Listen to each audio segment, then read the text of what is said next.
hot. Bing buzz. That is hot. I gotta admit. What is up, Vandals, party people, and whatever else might be lurking out there in the darkness? This is Milton, your host, coming at you with another episode of the Pink Buzz. And it's kind of a special night because we are having a awesome giveaway. And Joey, maybe you want to elaborate a little bit on that for the people watching. Yes, I'll be giving away issues 1 through 4 of Ultramega. Issues 1 through 4, all A covers. So we'll be giving that away later when we touch on the actual book itself. So stay tuned for that. Right. And in honor of Joe's awesome giveaway, we are doing a body horror episode, which is a genre of horror we all really appreciate, thanks to our Lord and Savior, David Cronenberg. And Goose, what are some of the really awesome body horror books we will be talking about to Nidget? Oh, dude, we got so many good ones. One of my personal favorites, Big Girls by Jason Howard. We're going to be talking about Ultramega. We're going to be talking about Farmhand from Rob Guillory. We're going to be talking about Spread. Is that all of them? No, and Generation Gone. Generation Gone from Alice Cott and oh god, I can't remember the artist's name. He's the guy that does the stuff for Ice Cream Man. It's super sick. But yeah, we're O'Halloran. Andre Lima Arroyo. Yeah, man. And so I'm super fucking stoked. If you can't tell by my username, 40 ounce Cronenberg, this was one that I have definitely, like, when y'all talked about doing body horror, I got super fucking pumped for it. And we got some great books to talk about tonight.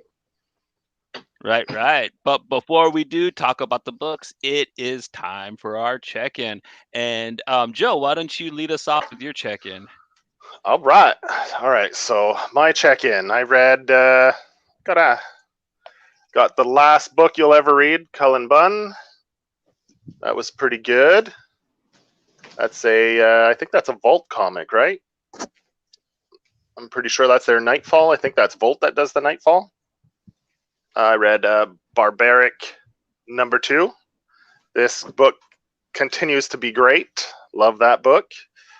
We have I read a Marvel book, Amazing Fantasies, by Kari Andrews. Also read the second issue of Darling. From the creators of Rick and Morty, I wrote the Trover Saves the Universe. This one's been getting a lot of attention this week. Has been Not All Robots. That's an AWA Upshot book. That's the first issue. A lot of people have been talking about that one. Mark's cool. Mark Russell and Diodato. Diodato's drawing it. Yeah, and like finally, the last is Jenny Zero, the final issue of the first arc. So that first arc's wrapped up. So the trade should be coming out, I think, in September or October, something like that. Yeah, that's one of our favorite books to talk about up on here. So yeah, you guys should be looking out for that and get the issues too, because the covers are great. I particularly love the cover to issue 3 a lot.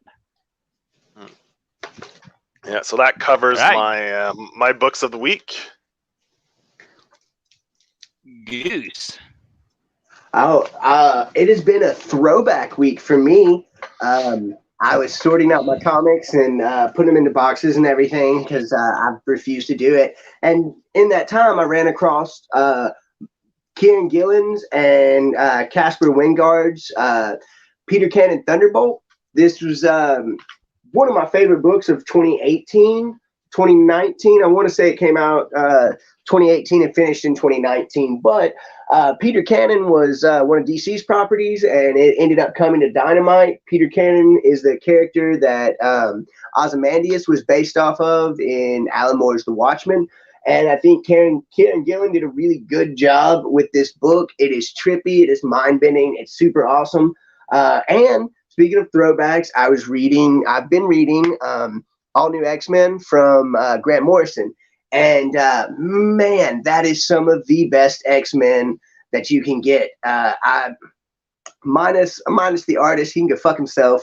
But for the most part, when Frank Quietly comes in and does his stuff, it's fantastic, man. I love X-Men, and Grant Morrison does a great job. I've been reading that, and then fucking Suicide Squad and Legend of Zelda, man. That's basically been it for me this week.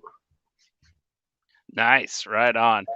And yeah, for me, I didn't actually get any reading done besides what we did for the show, but I did watch a bunch of stuff. Funny enough, it's all DC related. I finished Pennyworth, which is, oh my God, dude, that show is just so incredible. The second season is, oh, I can't put into words just how much fun I had with it and the weird scenarios and just the ending of it. I thought like that show is going some places that I want to see, so I'm gonna keep watching that.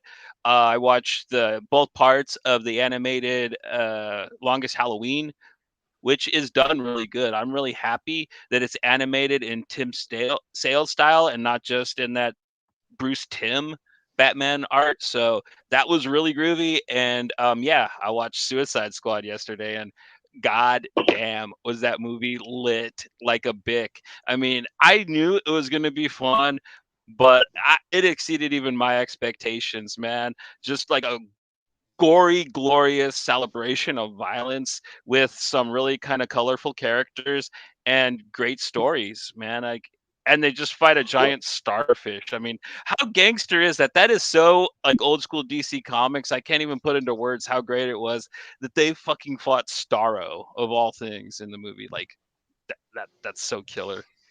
Well, and James Gunn doing it in that bloody style, man. It's very like you can see because you all talked about Super on Wednesday, and I'm sorry I had to miss out on that. But like you really saw like the blood and gore from Super, but like souped up, and oh, dude, it's bloody, it's gory, it's fantastic. Joe hasn't got to watch it yet, but as soon as he does, we're going to be talking about it tremendously. God, it's such a good movie. Yeah, it has a few of the same beats as Super, but played up a lot more funny. And yeah, I can't say anything else besides check this movie out. Like if you're a comic book fan and you want to have fun with some costumed idiots, you can't go wrong with James Gunn's The Suicide Squad. It is, like I said, lit like a bick. But yeah, we are getting into our books now. And first up, I have Generation Gone, written by Elise Cott, with art by Andre Lima Agrulo. And it is colored by Chris O'Halloran, lettered by Clayton Cowles, and designed by Tom Mueller. And this book is really, really neat. It's really interesting. Like a lot of Alias's work, it deals with political stress, mental stress, and just the struggle of living in a modern society, but it's told in this really neat way. It's basically these three hackers and they're planning to rob a bank, but at the meantime, they do not know that they are being overseen by this crazy government scientist who's working on this uh, digital bioweapon. And he basically uses their hack as a way to introduce this new way of living into their being, which basically kind of turns them into superheroes after they expel like this black liquid out of every orifice. It's really, really gruesome, the scenes where they get infected. But afterwards, the three characters kind of both all get a power. The three characters are Ellie, her boyfriend Nick, who is, oh my God, you do not you when he finally gets what he's got coming to him at the end of the book, you're going to be like, why did it take so long? Because he is such a fucking asshole. And their best friend Baldwin, who has a thing for Ellie and kind of hates Nick. Ellie gets the pretty much the full Superman treatment. She's got strength and flight. Nick is basically indestructible. And Baldwin, he basically can hack anything. He's very tech savvy. And they react the way you think they would. It's a bit like the movie Chronicle in a way. Nick definitely becomes megalomaniacal, and he decides he wants to do this kind of terror event. And it's the scientist that infected him trying to get him to, join his side. Meanwhile, Ellie and Baldwin try to get Nick to stop being an asshole, which they didn't do before he had superpowers. So why did they think that it would work after? But man, do we get a powerhouse, like Akira level fight between Nick and Ellie at the end at this nuke plant. And Goose, I know you like this book almost as much as me, man. You want to jump in and throw some praise on this thing? Man, everything about this just grabbed me from the start. First off, like you said, Ellie Scott has written some fantastic books. I came into him when he was doing Days of Hate. I read his Lost Soldiers, and then me and you found out that we both had an affinity for the guy. And when you told me we were going to be doing a book by him about superheroes, I got fucking stoked, man. And it's brutal. My mind keeps on going back to when they're at the protest, and like Baldwin and Nick and Ellie are all going at each other, and Nick's just fucking finally sick of everything, and that's when he finally snaps. I thought that dude was a dickhead from the jump, bro. And like then you have the scene where like Baldwin professes his love for Ellie, and the way that she reacts when she tells him, "I'm not a fucking prize. I'm not a fucking prize to be waited on." Like, what the fuck? And like, you really, like, we love strong female characters on the show, and Ellie is, at first, honestly, she seemed frightened and weak-willed. I guess the best word for that would be callow. And by the time it gets to the end, I forgot to mention just how codependent their relationship was. Nick had her to the point where she didn't think she could fart if he didn't let her. Basically, he had some kind of control over her, like most codependent relationships kind of do. So yeah, that definitely weighs in heavy. Well, because they've got that scene where he says, "Because if you aren't gonna do this, then I'm going to fucking leave you." When they're talking about hacking this bank and becoming rich, and like that's basically how it all started, was them wanting to get rich and wanting a better life. Is it Ellie's mom that's in the hospital and needing treatment? Yeah. Ellie's mom's needing treatment, and she's got this piece of shit boyfriend, Nick, and Baldwin, who, I mean, he's good, he's better, but like he's not he's stopping. A simp. He's just a simp, basically. He's a simp. Yeah, no, for sure. And like them not checking Nick on all of his bullshit from the jump, like I knew Nick was gonna turn bad, bro. And when he did, I was kind of happy, because I was waiting for the shoe to drop, and when I found out, like, oh man, it's Ellie breaking out of it. It really is almost like an allegory for a woman escaping the cycle of an abusive relationship, especially at the end with Nick's gruesome beat down, and then how she finally fucking gets rid of him. And we didn't get more than just the first arc. There's only 5-6 issues in Generation Gone, but I thought we were supposed to get more. Well, he left it open, but he doesn't really return to projects after he does them. Like, he kind of always leaves them open, but I've never seen, like, he didn't go back and do more for Change. He hasn't done more for material. I don't know if it's because the books don't sell well, which I doubt, because everybody I know buys and reads this stuff when it's put out. But yeah, I think that he kind of just meant for it to be kind of this one story, and if he ever had another idea, he might be able to go back to it because of the whole epilogue at the end of issue 5 with the mom. But the only reason that I say that is because at the end of issue 5, in the back, it said, "Get ready for more Generation Gone, September 2018." And I looked, and that's all we got. So I don't know if it was something like went through an Image, or he had something better come along. But no, like, I would love to see more of these characters, because even in just 5 issues, the way that they were fleshed out and the personalities that they had was just really, really fantastic. I think everybody, like, it flowed really well, especially, like I said, with Ellie in that last issue, and the fucking last panels, bro, were just goddamn beautiful, where her and Nick are out there in space, and they're, oh man, I'm trying not to spoil it, but like, oh dude, it's so fucking good. It's one that it's like a lot of these I'd never heard of. I was, for the longest time, a big Marvel and DC fanboy, and so like I missed out on a lot of really good indie books. And then I took my hiatus from 2014 to 2018. And like, it seems like all of the best indie books were dropping in that era. And Generation Gone, I missed it, but glad that you brought it up for this show, because I really, really fucking enjoyed it. It was a blast from start to finish, man. Like, and it got into some really deep stuff, but at the same time, it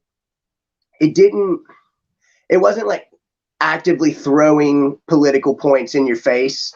And a lot of his books are subversive like that, I guess is the right word. But like he did a really good job, especially man, the way that the characters reacted to one another. Like I said, I keep thinking of what's his name, fucking Baldwin, when he confesses his love to Ellie, and the way that she reacts is so fucking priceless. It's something that I assume most women would like to say to pieces of shit like that, but just don't get the chance to. And I thought it was really well done, man. I loved it. Straight up. And Joey, you got some opinions? Yeah, man, it was a decent read. I enjoyed it.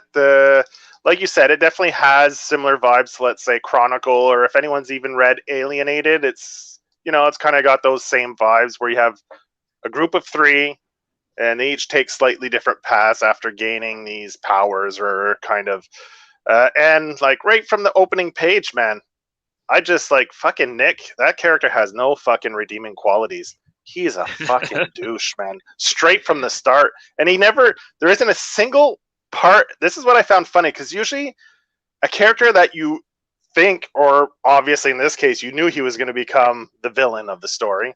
Usually they'll try to try to find some redeeming qualities where you kind of feel sorry for him at some point in the book. But this book did not do it.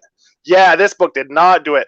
His girlfriend's working 2 jobs to pay the mortgage, pay her mom's fucking hospital bills and everything, and she shows up to go do the hacking. He's like, "You're late." She's like, "Well, as my second job," and he's like, he doesn't give a fuck. He's such a fucking self-centered, self-obsessed asshole. Like, I hated this character right from the first page to the last, and I wish his death would have been more brutal and drawn out, because I would have loved to watch him get tortured for much longer than he did.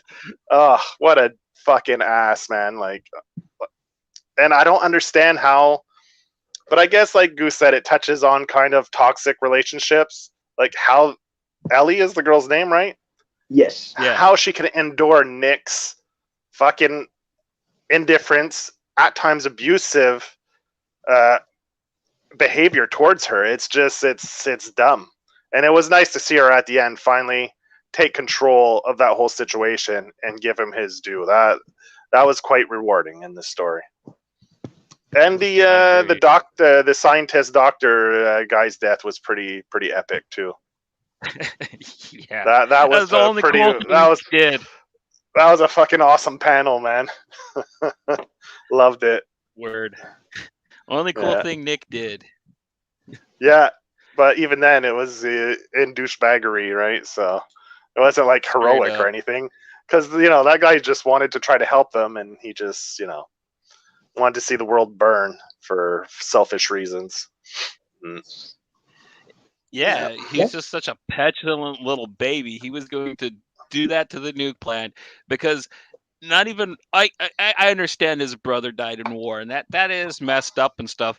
But look at he said his indifference towards his girlfriend, whose life is hell. I mean, she does all this stuff. Her mom's dying and stuff, and he doesn't. You know what I mean? He goes and does shit for himself, even. And like, I mean, come on. He's going to go blow up a nuclear plant? How many innocent people are going to die or suffer or get injured from that? You know why? Because his brother died in the war? He's going to go and kill and injure millions of innocent people? Like, how does that fix or justify or... I just didn't get his motivations. Like, I understood his motivations, but I didn't get what he was trying to do. Like, it was dumb. I think that a lot of it was they're all fucking teenagers. And if we think about how irrational we were as teenagers, and then given the ability to do what we think would change things, like I think it's a lot of irrationality because of their ages. and so I agree with you on the fucking, like, why would he blow up a power plant? But dude, when you're fucking 18, 19, even 20, and you're fucking angry, you'd blow up anything just to prove a fucking point. And so I don't think that he had thought the plan out. I think that he was just looking for the most destruction that he could cause. And yeah, I thought he was a piece of shit as well. Start to finish. The no redeeming qualities. And you could have dedicated a whole issue to Ellie and Baldwin beating the shit out of him, and I would have appreciated it. Yeah, it would have been pretty cool. But like you said, but the way they come to the conclusion of his demise was pretty cool. The idea of it, and I thought that was a pretty cool conclusion on how Ellie deals with him and rectifies the situation. That was definitely cool. Amen to that. And yeah, I really like this. It's not my favorite of Alias's work. It's kind of what I would call one of his middle books, but I still think he delivers really, really hard in this. And I do think that this would make a great like Netflix movie, like on the real. Mm-hmm. Well, it definitely, like you said, you have a Chronicle, which would be very similar in tone. Probably not exact. It's not the same story at all, but like the main themes and stuff are there. They're very much the same. And I like the art in this book. It was solid. There's definitely some beautiful full pages and some really great work throughout the panels. Like I think who'd you say the artist was again?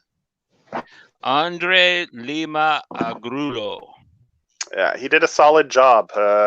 As the book went, I felt he got a better handle on the action sequences and stuff. The only thing I was a little disappointed is in the beginning, you see these mech suits.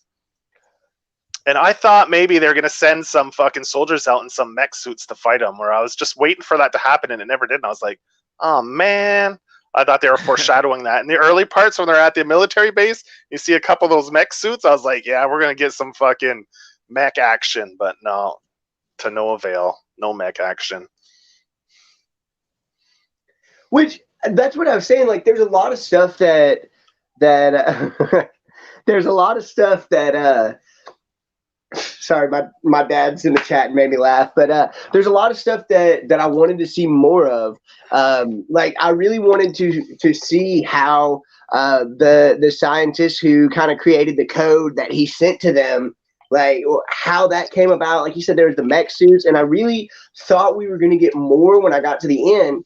And I hope we do again someday, because Generation Gone was really good, and I'd like to see that whole world building kind of fleshed out a little bit more, because they weren't the only three, were they? As far as I know, yeah, because he only sent I guess at the end there's a new third one made, but yeah, as far as they show you in the book, there are 4 people in total. 1 gets killed.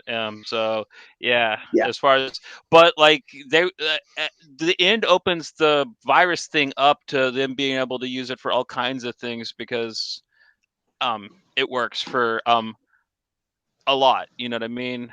I don't want to spoil the end, but yeah, you know what it does at the end, and yeah. So yeah, we don't know. It's a little arc.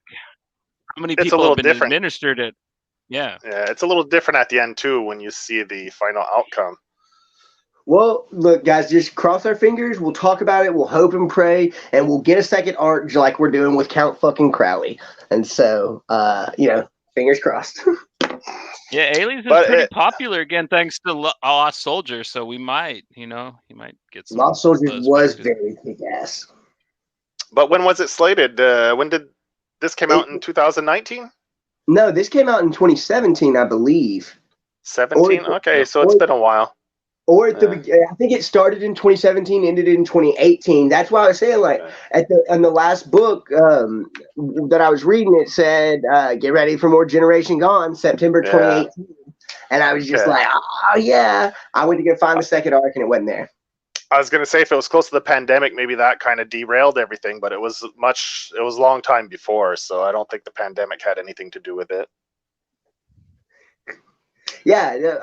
Well, and that's what I said. I know that he did a lot of books around that time because that's 2018 is when I got, jumped on to Days of Hate, and that was 12 issues, and that was one of his longer books. But I really, really enjoyed that, and I think that he may have just like not everybody can be Cullen Bunn, bro. You can't be making 6 series a month, which I get timetables and shit like that. So But maybe we're gonna get more. When I went and looked on his, I think he writes for television and other things too. So I think he has a lot of work. Just Renaissance man. Yeah, just not all in comics, right? So I think he's got a lot of other projects in other mediums as well. So maybe that's why we don't get as much comic work from him, unlike Cullen Bunn, who's probably more just strictly comics. So he's just pumping out the stories for these books. Yeah, Alias writes video games and he writes for TV shows. Like, he does a lot of different stuff. Yeah. Well, and that's like that was me joking, but like Cullen Bunn, we've mentioned before, is just a super prolific guy. Like I don't know how he creates the stories that he does in the time that he does, but that's a discussion for a different podcast. He's the real life multiple man. He like just slap him and there's more of them. Like he just has duplicates. Like it's the only way I could explain it. And he's like the nicest guy in the world. Like I've interacted with him a few times. He's super nice, super cool with all his fans. Him and his wife are super great. Like I love it. That's another field where he's a little different than Ailey Scott, where Ailey Scott's an angry little punk rock contrarian. He gets mad really easy. He flips out and like leaves the scene for months at a time. Like he got really mad at comics, and that's why you hadn't seen him in a while. So yeah, he lets his feelings drag him around a little more than probably a lot of guys should, you know what I mean? But whatever, he seems to be doing okay with himself. Yeah, so this book came out around the same time as the Bloodborne book. So he had 2 books out around the same time. Because I think Bloodborne was out around 2017 and 18 as well. At this time, he was pretty blown up. I think at this time he had Wolf and Zero, which were also running at Image. Okay, so he probably had 4 or 5 books going. Yeah. And I think he did Material and Surface somewhere around that time too. So yeah, he was really kind of popping off at around that era. So maybe he's just working on a lot of different. If you want to check him out. Sorry. Yeah, so I'm thinking he's just working on other things in the meantime, you know. Yeah. Some video games, some probably, or because video games never slowed down. They just kept pumping them out. People were staying at home, right? They needed something to do, so video games popped off pretty good. I'm looking at his like catalog now, and he has put out a fuck ton of books, more than I thought. Like it just disappeared on me. But no, I need to go back and read some of his Marvel work, because I got to looking when Johnny was saying something about, or when we were talking about timetables, and I was going to look to see when he was releasing all of these. So Wolf was 2016. And then he did his Bloodborne. He's got a book called The New World. He did some work on Suicide Squad. But yeah, 2018, 2019 was a heavy year for him because he did Generation Gone, Days of Hate Part 2. He did a James Bond book. He did a bunch of shit, all in 2018. So we very well may get a second arc of Generation Gone. But, you know, either way, I'm happy with how it ended. I'd like to see more, but if 5 issues is all we get, man, he did a perfect job.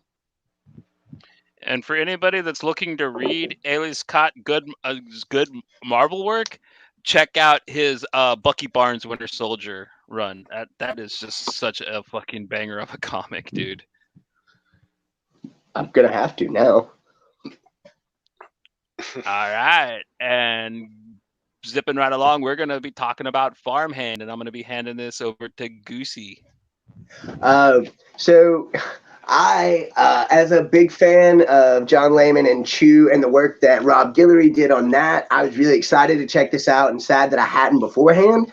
This is Farmhands from Image, and it's written and drawn by Rob Guillory, with Taylor Welts as the colorist and Cody Chamberlain as the letterer.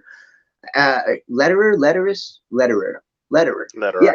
And the story is basically Ezekiel Jenkins, goes by Zeke. He is a recovering alcoholic whose father, Jeb, he lived on a farm with him. Dad and son have a broken relationship, as most of these comics do. And so he finally returns after shit has gone bad to his dad's farm. And come to find out, his dad is not planting vegetables and fruits. He's not running an orchard anymore. What he is doing is he found what they call the Jeb seed. And basically, they can grow body parts off of trees, plants. They've got flowers with noses. They've got arm trees, all kinds of stuff. And as you can kind of tell, whenever science and magic shit mix, it's never fucking good. And it goes down this whole little fucking just wormhole of one bad thing happening after the next. The family farm gets put at risk when the people who've been getting these transplants, which are supposed to be life-saving and miraculous, start sprouting fucking literal limbs and leaves and flowers from their body, and it just all kind of goes downhill from there. I haven't finished up the third arc yet. I read the first two, and I was really, really impressed by it. I thought that Rob Guillory's work as an artist was great, but I really do love to see when an artist or a writer takes that step to illustrator, where they're doing basically the whole Charles Schulz thing, or is it Tom Watterson that did Calvin and Hobbes? I don't know, it's water. It's anyway. Sure. The whole point of it is it's really good. It's really funny. It's got that same kind of vibe as Chew, a little bit toned down. But man, I was really impressed by it. This is the first time I got to read it. I've seen it in stores, and I always wanted to pick it up. But I'm one of those people who, if I miss out on the first issue, it's hard for me to jump in if I'm not going to be able to get it. And so this was one that I kind of passed up on when I saw it in stores, and I'm sad about it because I really enjoyed this. I thought that the story itself was pretty good, with dealing with the main character's problems that he has with his father, and them trying to reconcile, and all these secrets start to kind of spill out. And I thought the dynamic of Zeke and his father, Jeb, were really good. Same with his sister. There's all kinds of secrets that are being held back.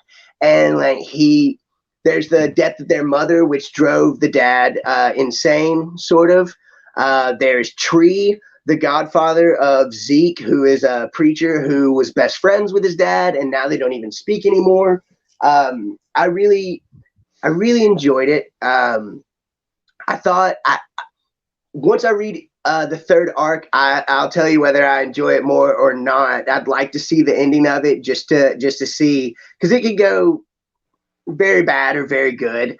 I don't know. Like I said, it's a fun read. It was kind of a quick read. I think 14 issues in all. Because I think that first arc was 6 books, second arc was 4 or 5. But either way, good fun read. The body horror in it though was definitely something that it was different, because we see a lot of things like especially when we talk about body horror with Cronenberg, where it's more bodies mutating, and to see it done where these transplant victims, or these transplant patients who've had their lives put back on track are now experiencing the worst shit, and they're all being controlled by the villain, And I won't say who the villain is, only because if you haven't read it, I don't want to spoil it. But really fun read. The art in it is fantastic. I really like Rob Guillory's style. And that was one of the reasons that I was excited to read this. I'm a huge fan of Chew, as I think we all are. And so to see him go from Chew to illustrating, writing, and doing the art on Farmhand, I thought was really, really good. Joe, what did you think about it? Not unlike you, I read Chew before I read this, and I enjoyed that series quite a bit. So I was definitely interested to see how Rob was going to do writing. I think this is his first crack at writing a story, I believe. So I was really interested to see what he was going to do, and I got to say I enjoyed it. Like anyone who's read Chew knows his style of art, so it isn't going to be this dark, somber. He's got a very cartoony, energetic style to it. So it's quite the contrast for book and body horror to go with his style, which was kind of interesting, and he did a great job. Because, like you say, the body horror isn't necessarily mutations and deformations. It's they're turning into plant-like creatures, which makes me think a little bit. What was the movie with Natalie Portman, where they go through the thing and people are mutating into like plants? It made me think of that movie a little bit. I can't remember the name of it anyway. And it's kind of funny. He plays off of like the names of characters, like the one who created the seed with Jed. Her name is Monica Thorne, and she's definitely so. There's a bunch of little plain like, and he's got a transplant farm. Transplants. So it's kind of he plays. It's a silly book. It isn't anything super serious. It's definitely got some fun horror elements. I'd say it's almost like body horror, but more on the campy side. It's a fun read. You don't go into this thinking it's going to be hardcore, like horror that's going to be like super scary or gross you out or anything. It's got a very light tone to it.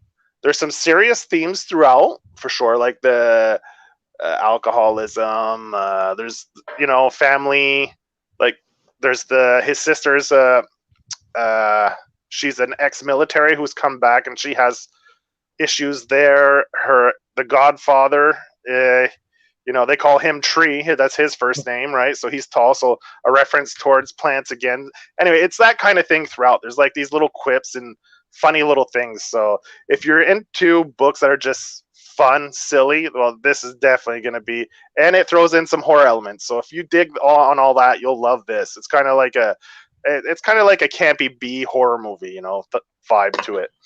Well, I think that the way that I kept describing it was psychedelic body horror, especially when you would see like some of the transplant victims after they've started to turn with the flower eyes. The flower eyes was something that stood out to me a lot. But you mentioned his it was cool.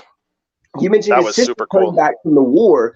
The one thing that I absolutely loved was when the guy tried to attack the sister, and he goes to attack her leg that had been blown off, and come to find out she didn't take the fucking Jed seed. Transplants, no. Yeah, no, she didn't do that. She got an actual like prosthetic leg. Prosthetic, yeah. And they went to fucking whooping his ass, and I thought that was really neat that she had the ability to get that transplant, but was against it, which led me to, when I saw that, it led me to believe that she knows, and like I said, I haven't read the third arc yet, but she knows more than she's letting on, which is why I think she didn't take the transplant.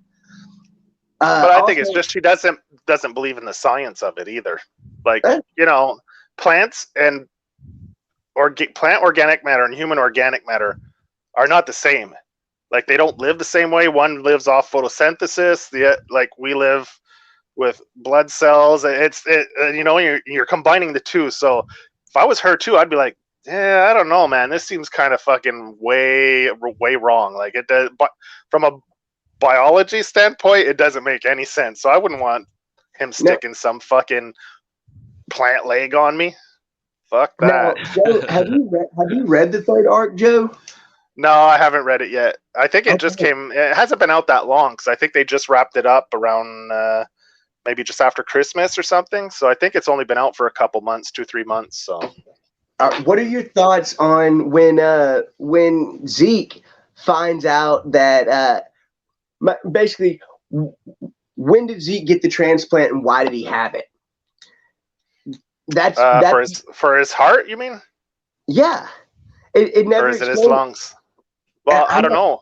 I don't know. I don't know. Exactly. They don't touch on it. You just know when the guy attacks his father because they see, and that you see in. I'm assuming it's his heart. He sees the green in the middle. Is it from that or something else? We don't know. It hasn't been explained. So I'm sure that's maybe what the third arc, because it finishes on that point as a cliffhanger, right? When he's looking in the mirror, and then it's like now would be the next volume. And man, I will say this, as much of a good like body horror as this is, the action scenes are what really did it for me. The fights, when you've got the dog that gets a hold of the nose and transforms, and they get into a fight there, and then oh god, what's the little dog's name? Gumbo. Gumbo. I love Gumbo. Caterpillar dog. Yeah. But when the guy shows up to Jeb's house and like starts fucking beating him down, like that whole scene was very well done. When he smashes him through the wall and Zeke's coming to like reconcile with his father and try and make it good, and like it was, I don't know, man. All that to me was just really, really good. The way that it showed him going through the walls, and even on the splash pages, like with when the dog flips the dog mutates. Out. Yeah, when the dog mutates, and like that is the highlight of this series is definitely the art and the pacing of it. I thought both of those were done super, super well. Like I said, the action scenes are great. Nothing seems out of place in the book, and I really enjoyed that. It's definitely a fun read. Yeah, and I like, some people may not like the Gumbo character, but man, when it for me, when it comes to books, I'm a sucker for fun pet characters like sidekicks and badass ladies in the lead. Those are my two. I'm a sucker for either one of those things. So if you throw one of those things in there, chances are I'm going to start liking your book. There's a good chance, unless you really fuck it up big time. Gumbo just reminded me of like Baby Godzilla. Because he's cute and he's goofy, but like at the same time, like when he shows up and saves Zeke at his dad's house in the scene that we were talking about, like all those things, man, like Gumbo was the highlight. He reminded me of the caterpillar dog from House 2, the second story. I don't know if you guys ever saw that old horror movie. But there was like I saw it so long ago. Yeah. It looked a lot like it. It was. I thought that might have been like a nice little wink to that movie. That's what I'm thinking. He probably was, because this is a horror themed book, so I wouldn't be surprised if he might have seen that when he was a kid and like, oh man, and he threw that in there. I haven't seen House 2, but Dad, if you're still watching, my dad sat me down after he bought it on DVD, the first House movie, and he's like, "No, you're gonna watch this, and you have to watch it with me." And like, I fucking loved it. So I'm gonna have to track down House 2, the second story, because the first one was great. And if there's a character that reminds y'all of Gumbo, I'm definitely gonna have to check that out. Yeah, and I love people's reactions to him. Like, it's not like, oh, what's this? It's like, what the fuck? And the father punches it right away. Like, what the hell is this thing? And the mother freaks out too. Like, I love the reactions to that character. It's so funny. Riley took to him so well. And like when the sister said, when the mom and dad are like, what the fuck is that? And his sister's like, oh, Riley's always getting into weird shit. I thought the kids were super fun too. Like the way that the daughter reminded me a lot of his sister, and the son reminded me a lot of him. Like when Monica Thorne comes in to visit Jeb in the hospital, and the mom gives him money to go and get snacks, and he's like, "Yeah, we got to get away from her. She's giving me the willies." And like the sister's like, "I think she's badass." Like I really liked most of the characters. I thought the characters were really well done, especially for, like I said, it's not one of those stories like we talked about Generation Gone, which while it was, unreal, it had a sort of realism to it. And this, like you said, was more comical, kind of campy, like a B movie. But dude, I fucking love B movies. And so that's not a slight at one bit. Like, I love that. That's what I'm saying. It was very much like watching a Roger Corman film. And I think that's what I enjoyed the most about it. And his art is pretty good because when he draws Monica Thorne, he gives her a nice little creepy kind of like the more pointy features. You know how like in villains in cartoons always had pointy noses or pointy, like more pointy features, slender, you know, and he went with that, right? He went with like the classic kind of how do you draw a villain based on the old days. It's always thin, pointed features, and that's what he gave Monica. It was pretty cool. I enjoyed that. He did a great job with that. And I think for his first book writing, I mean, I have to give him kudos. I enjoyed it. Yeah. But don't go in thinking it's going to be some like horror kind of like Gideon Falls or something like that. This is a much more lighter tone, and you know, get ready for some silliness because there's a lot of silliness in this book. And I think, well, you mentioning the silliness, that kind of ties in with, like we said, it's kind of more campy and B-movie where it's got some jokes in it. Or I say some jokes in it. It's full of humor, but the humor doesn't distract from the horror elements of it, which I thought was really nice. No. Would you guys like to see this book cross over with Family Tree by Lemire and Phil Hester? I think that might be a kind of a fun image crossover to have Farmhand, because they're both like plant-based body horror comics. Yeah. Like, it'd probably be pretty fun. I'd read it. I haven't finished. I've only read the first arc of Family Tree. I haven't read it all the way through. I did see that in 2019, and I don't know if things changed during the pandemic, but Farmhand was being optioned by AMC in 2019. You know, AMC's been picking up a lot of image books. I would like to see this done as a show, but my problem with it is it's because of Rob Guillory's art being the way that it is. I think I'd rather see it animated than I would a live version. Maybe, I agree with but. You. That's the problem. But I mean, look, I like the. Like, if you think, like, I think of Slither. Like, we just talked about James Gunn. We mentioned Slither. And I think it could have a similar vibe to that if you went live action. Give it the same vibe as Slither, and it would work perfectly for Farmhand. Which is a fucking awesome movie, by the way. One of my favorite horror movies, especially with Michael Rooker. Hey, oh, man. I see what you're saying. Yeah. You go that style, because that was pretty campy, and it definitely had a lot of silly parts in it, you know. So, I mean, just give James Gunn every movie and let him make them all. Option everything and just give it all to James Gunn. Fuck yeah! You just opened my mind to wanting to see it. So yeah, cool.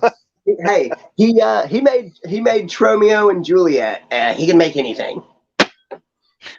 He can make anything if he made that movie. You're right. That's fucking. What was it? Onion Raisin Loaf, right? The guy had the raisin bologna that he was trying to get famous with. Yeah, man. Only Lloyd Kaufman and James Gunn can think of that shit.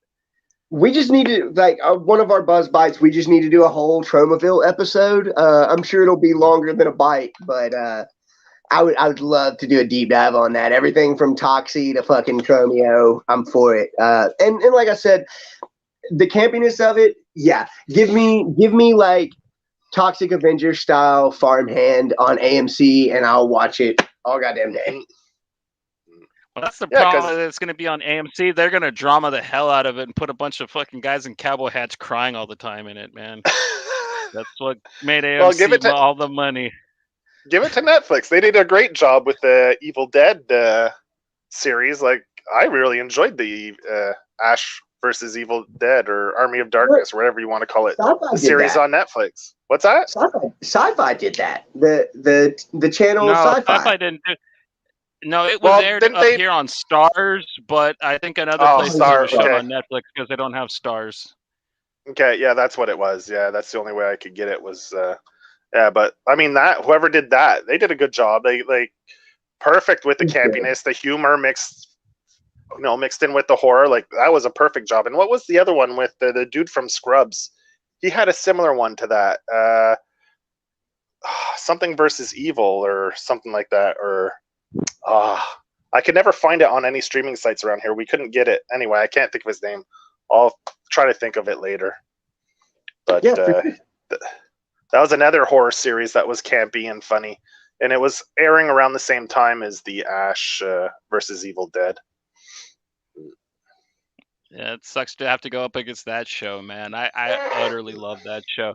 What was his little homie's name that called him Hefe? Man, that dude was hilarious. Was it Umberto? No. Something like that. I'm Yeah, he gonna had have one to. of those. But zipping right along, next up, we have this is one of my favorites of all time. This is actually the book that made me a Justin Jordan fan and like got me to seek out and read pretty much everything that he has done and did before this. This, of course, is Spread, written by, like I said, Justin Jordan, also co-written by Kyle Stram, and Kyle Stram does the art for it. It is colored by Phil, Felipe Sobrorio, and and letters by Crank, and edited by Sebastian Granier. And Spread is, oh my god, I don't even know how to put it. Basically, if you made John Carpenter's The Thing into a long, expanded survival horror story, that's basically what you get. And somehow the Earth has been basically taken over by this biological organism that just spreads, and that's why it's called the spread. And it just eats and makes more of itself, and it can mimic other creatures, but usually it just takes this grotesque form of like teeth, and like it looks like guts with teeth. Really, really cool art. So the world's overrun by this. We meet our main character, who is known as No. He is a very angry little Asian man, and you do not want to fuck with this guy or run into him while you're on the road if you have ill intent. And No comes across a plane crash and finds a little baby who he calls Hope, which he doesn't know how ironic that name will be, because the baby's tears are actually like something that can really help the people of this world in the future. And basically, he just like finds this kid and goes about his normal routine. He goes to salvage stuff at the encampment and go hang out with his cannibal buddy Jack and stuff. And uh, basically, what these people don't know is the spread has learned how to duplicate humans, and they infiltrate the encampment, and we get just really, really awesome mutation and gore scenes like all the way through it. No just becomes basically Wolverine without claws, with a hatchet and a cleaver, and he's just wah, wah, wah, wah, wah. We meet my favorite character of the book, Molly, who is this deranged woman who has suffered a severe mental break, but she is a fierce protector, and she will do anything to protect the baby Hope. She even bites this one motherfucker's nose off. It's so cool. She's just got this bloody face through most of the book, and this bald head. And I don't know. It's still just such a cute character, though. I love Molly. And basically, after the encampment, No gets a little hurt, and the second arc has him in the woods, and he meets this cool kind of hippie guy who raised these orphan kids who are almost as good as he is at killing the spread. And basically, we learn a little more about this world. And yeah, that's where I'm gonna leave it, because you need, if you haven't read this yet and you're a fan of horror, or if you like John Carpenter's The Thing, or just really, really cool, grotesque art, this is definitely a book you should check out. And Joe, man, how do you feel about Spread, brother? Spread was pretty good, man. I knew nothing about this book going in, and I've got to say, I really enjoyed it. The art is great. Love the art. Talking about Goose with the art a little bit one time, and he mentioned this dude would probably do an amazing Wolverine if you got him onto a Wolverine title. And I was like, yeah, because there are definitely a lot of panels where there's close-ups of his face, and man, he's definitely got the look of Logan for sure. But I mean, this book surprised me on a lot of different levels. Like just the characters themselves. Like it's such a strange world that they live in, and one character that really caught me off guard, I thought he was just going to have a small part, was, and I think I mentioned it to you when we're talking about this book, is Jack, the big bearded cannibal guy. I thought he was just going to have a small part in it, but he becomes a major player in this story going into the second arc. And I loved his character. I thought he was super good. And there's a little instance where he finds an old, I think they're slave traders. I think that's what it is, eh? And he finds an old friend, and it makes you think he's going to double cross No, and Molly. But then I thought back, I was like, why would he have helped to save him in the first place if he was just planning on wouldn't he have just let him die? But he tricked me for a second there because I thought he was really going to double cross him, but he ends up, he's actually, turned a new leaf over, and he's down for the good guys to try to get the not profit from stopping the spread, but trying to get the spread done. And I love, he is one of probably this character that surprised me the most, that I enjoyed quite a bit in this series, was Jack. Like I was really surprised. That's what surprised me. And of course, No is such a great, like, he's just a badass, right? He doesn't say anything. He's like the strong, silent type who just, man of few words, man of action, a few words, and he just kicks some major ass. Who's the villain? What's the villain's name? Yeah, like that. I'm interested to see what he turns out to be in the next arc, because he was quite the.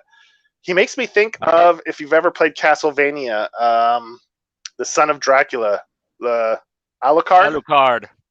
Yeah, he's got Alucard vibes, hardcore, man. He's like a spitting image, and the way he moves with his sword, he's elegant. He's very, yeah.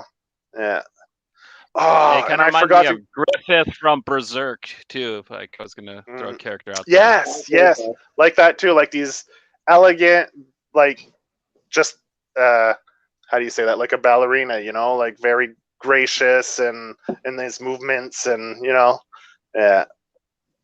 And I forgot to go check that dream sequence where, because when the book opens, you have him at an encampment where everyone gets killed. And he has the one character there that's dead, a blonde guy with long hair. And then, remember I said he had what's that? His name was Billy. Billy. And in his dream, Noah's friend, which I think, is it his boyfriend? Because in his dream, he brushes his hand up against his cheek and says, "Wake up, honey." Or is that because he's hearing people outside of his dream say it? Or was that his boyfriend? Well, I mean, I forgot to go back and recheck that because I wasn't sure, but it seemed like, I think it was more of a playful thing as they were friends. Like, it's weird to say it like that, but because when in the second arc, when he's going through his fever dream, that's the part I'm talking about. Yeah. Okay. Well, see, I think that if there was, and not saying that there's not a love relationship there, but I think that if it would have been, he would not have grabbed for Molly's hand like he did. I don't know. I think that he was just going through a fever dream. I think that him and Billy were really good friends because Noah's a man of few words, and he's not one of those people that you would assume would have a lot of friends. And so I think it's one of those, like, he keeps his I don't know, the people that he enjoys, like, he keeps them around. And I think that Billy's death was one of those things that really rocked him because it was one of his few friends. Now there could be, it very well could be his boyfriend, but we don't know enough with the first two arcs. I don't think we know enough about him to make that conclusion.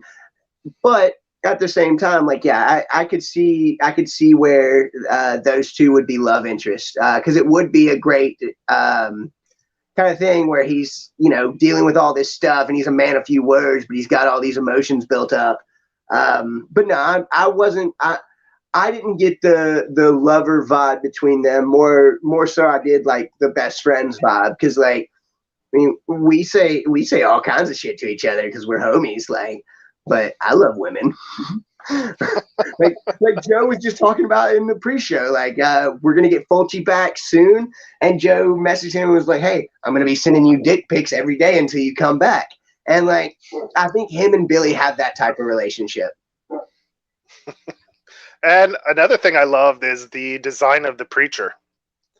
He was such really a good looking, creepy, really gross looking. Yeah, and I loved that one issue, one shot arc to tell his backstory was a great issue too, that explains how he became what he is, which is, it's a tragic story because you only know him in the big first arc from being this evil presence, like this all-consuming, like, make everything about the spread, and then you see where he actually comes from, and he actually was a very caring, outgoing person who just wanted to help.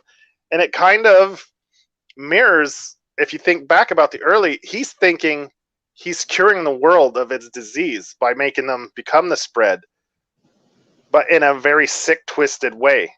Because if you look at his backstory and of how he was, like, he puts himself in harm's way to try to help that kid, save that kid, whereas everyone else would have just let the kid die. So it's kind of a nice contrast when you think about it, is he still has that mentality, but it's a much more twisted version of it because he's on the side of the spread now.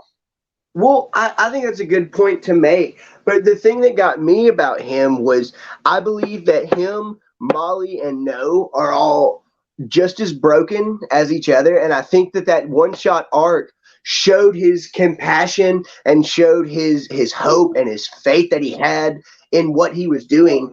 And when he took his time to save that kid because he believed the kid was immune, and then what happens to the kid, like, I really think that fucking broke him. Because they were already hopeless enough, but he was the only one in that military convoy in the things that still had hope left. And I think it's very dangerous when you have that type of hope and to see it shattered in front of your eyes. Like, yeah, that was brutal.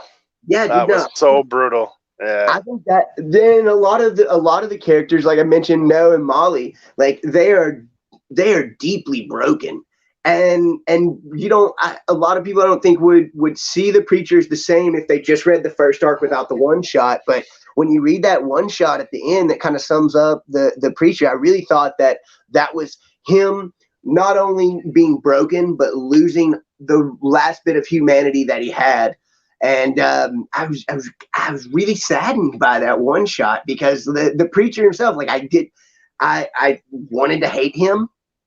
And then, like, you read that one shot, bro, and like the one shot of him and the one shot of Molly in issue 12, like, shows them both being broken mentally, and that such is tragic stories. Yeah, and no, I really do feel bad for the preacher after reading that. Like, I know he's a piece of shit now who's trying to, like, spread the spread, but he was. The road to hell is paved with good intentions.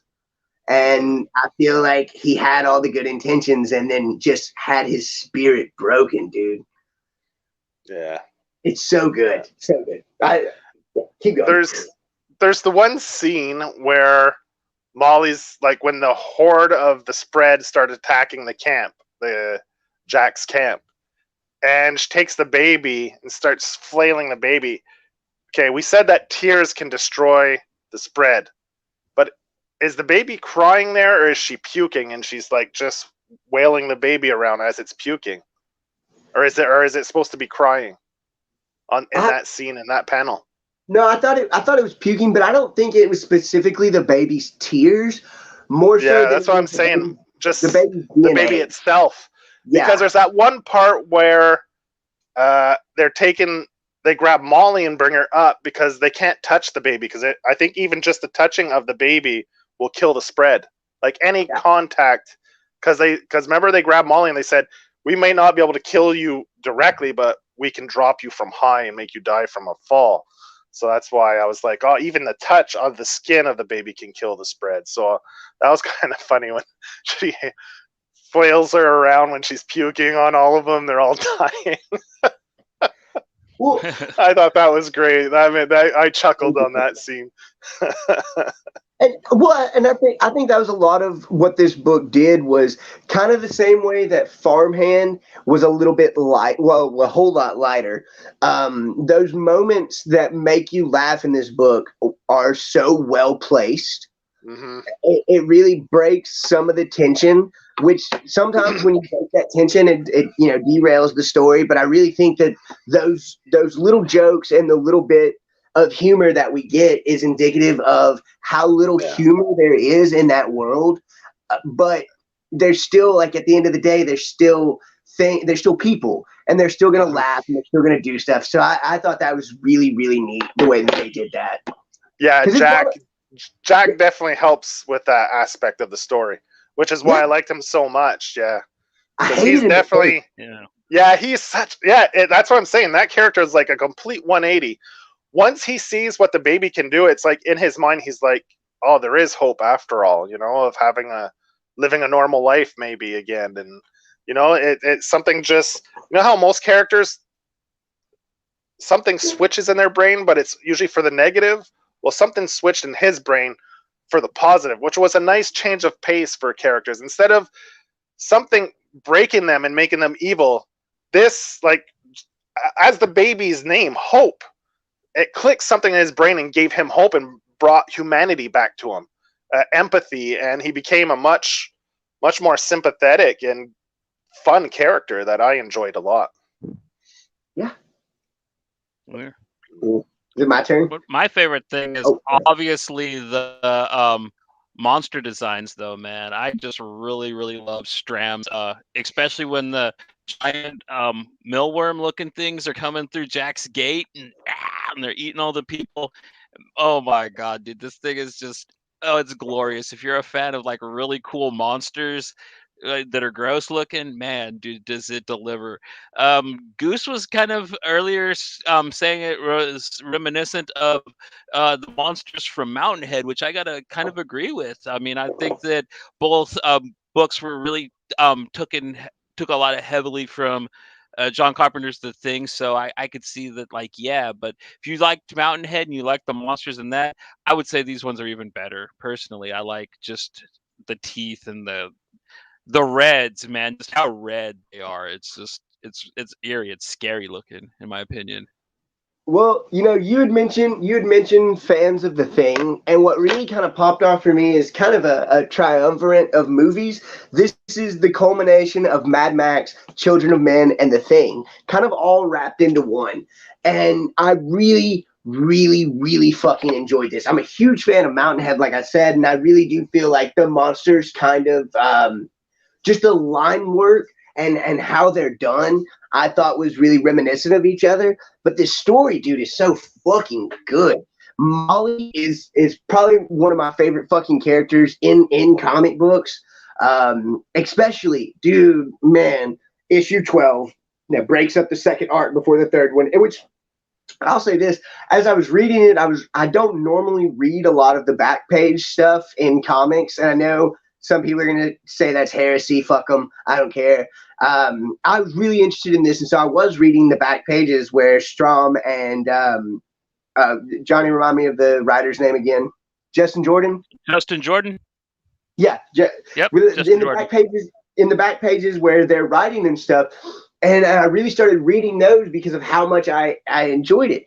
And when he gets, like, the way that he had mentioned the preacher story in issue 6 on how between each arc they're going to break it up with kind of a one shot that's telling you about the characters, those two are really big highlights for me, where you're seeing the way you see the preacher lose his humanity, and then when you see Molly and what happened with her, and you mentioned her biting off a nose. Were you talking about from the one shot? Yeah. John? Okay, yeah. That, right. Oh my God. I was sitting there reading it. I finished up the second arc today, and I was sitting there and I was talking to Dakota as I was reading it. And, like, she looked over at me and she goes, "Is it that good?" And I was like, "Baby, you got to see this." I was like, "Look." I was like, they took her into this camp. They killed her family. Raiders, stormed them or whatever. They took her back to this camp. I was like, they fucking said, "Oh, you're pretty." And they check her out. They shave her down and they send her to Rivali's fucking tent where he rapes her. And trigger warning or content warning, should have said that beforehand. But it's not very explicit. But however, it is deeply troubling when you see what Molly's going through. And then she finally decides, when she finds out that she's pregnant, that she has to fucking escape. And so she sets fire to the tent, and then she makes her way out, and she meets up with the woman that set her up with Rivali and kind of like is taking control of all the women there. And she just straight bites her fucking nose off and then goes to beating her ass with a piece of wood. And I showed that to Dakota, and all Dakota had to say was, "Good for her. Good for her." And I was like, yeah.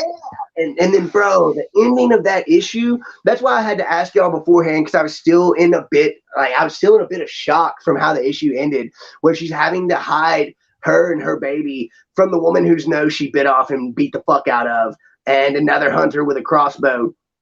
And she ends up fucking killing her baby on accident. And that is where we see her humanity fucking like disappear. And the way that she was beforehand, I mean, fuck, it shows her haggling and the art of persuasion that she had while she's doing the deal with the guy at the camp before the raiders show up.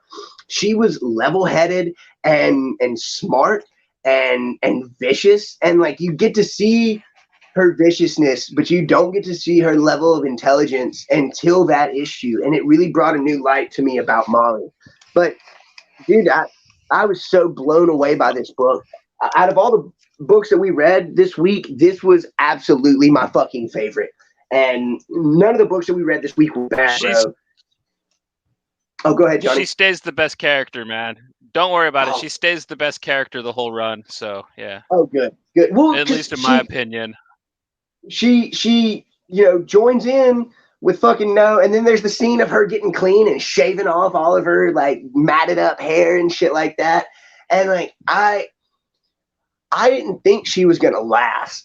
And now I know that she's probably gonna last longer than everybody else. She was my favorite character. I like No, and I like how No did remind me of Wolverine a lot. I think I mentioned that to y'all earlier in the week. But dude, speaking of No, I've talked a lot about Molly. Let me get on to fucking No. The axe that he has with the bullet hole in it, the way his viciousness, dude, he is the guy that you want watching your fucking back. And that's why I'm really excited to read the rest of this, because I really want to see his relationship with Billy, which I imagine we'll get eventually. I don't know. But just the way that he is, he's a man of few words, and he is just like a fucking Rambo and Wolverine just fucking mixed together, man. And the action scenes are so great. He does things with a hatchet that are just fantastic, even when he's on his goddamn deathbed. And you mentioned Griffin from Berserk, and I really got super big vibes from that when No and Rivali had their first and second fight. And when he finally, like, Rivali tells everybody, I think in issue 2 or issue 3, like, oh, yeah, I'm so beautiful because nobody's ever been able to touch me and I don't have any scars and blah, blah, blah. And then No finally gives him his first fucking scar. I thought that was fantastic. Now, he did drive a sword through No, which is oh, man. I was almost, it's one of those books where I really thought that, like, by the time the second arc started, we were going to lose No. Because Hope is the main character in the same sense that, like, fucking Hazel from Saga is the main character who is, narrating the whole thing. I really thought that Hope was going to be kind of like that. And so it's in the same vein that I go into when I read any of the Fire and Ice books from George R.R. Martin, where if you like a character, don't worry, don't they're going to compare this to that.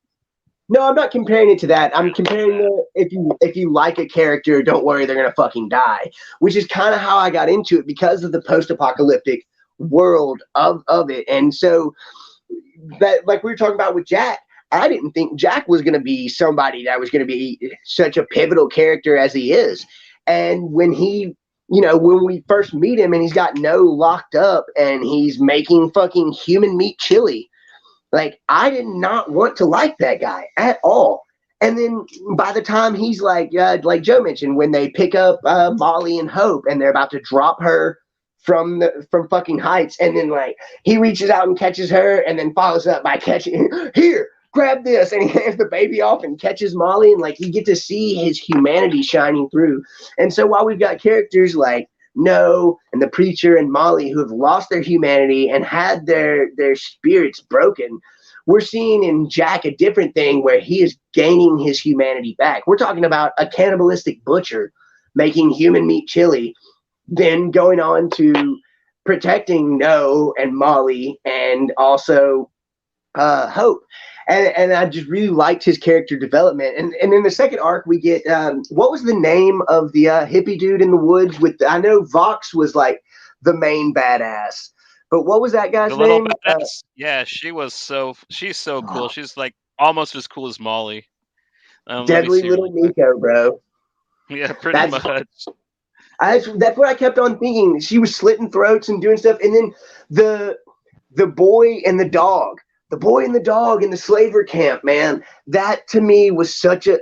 It's not one of those things that's played up a whole lot.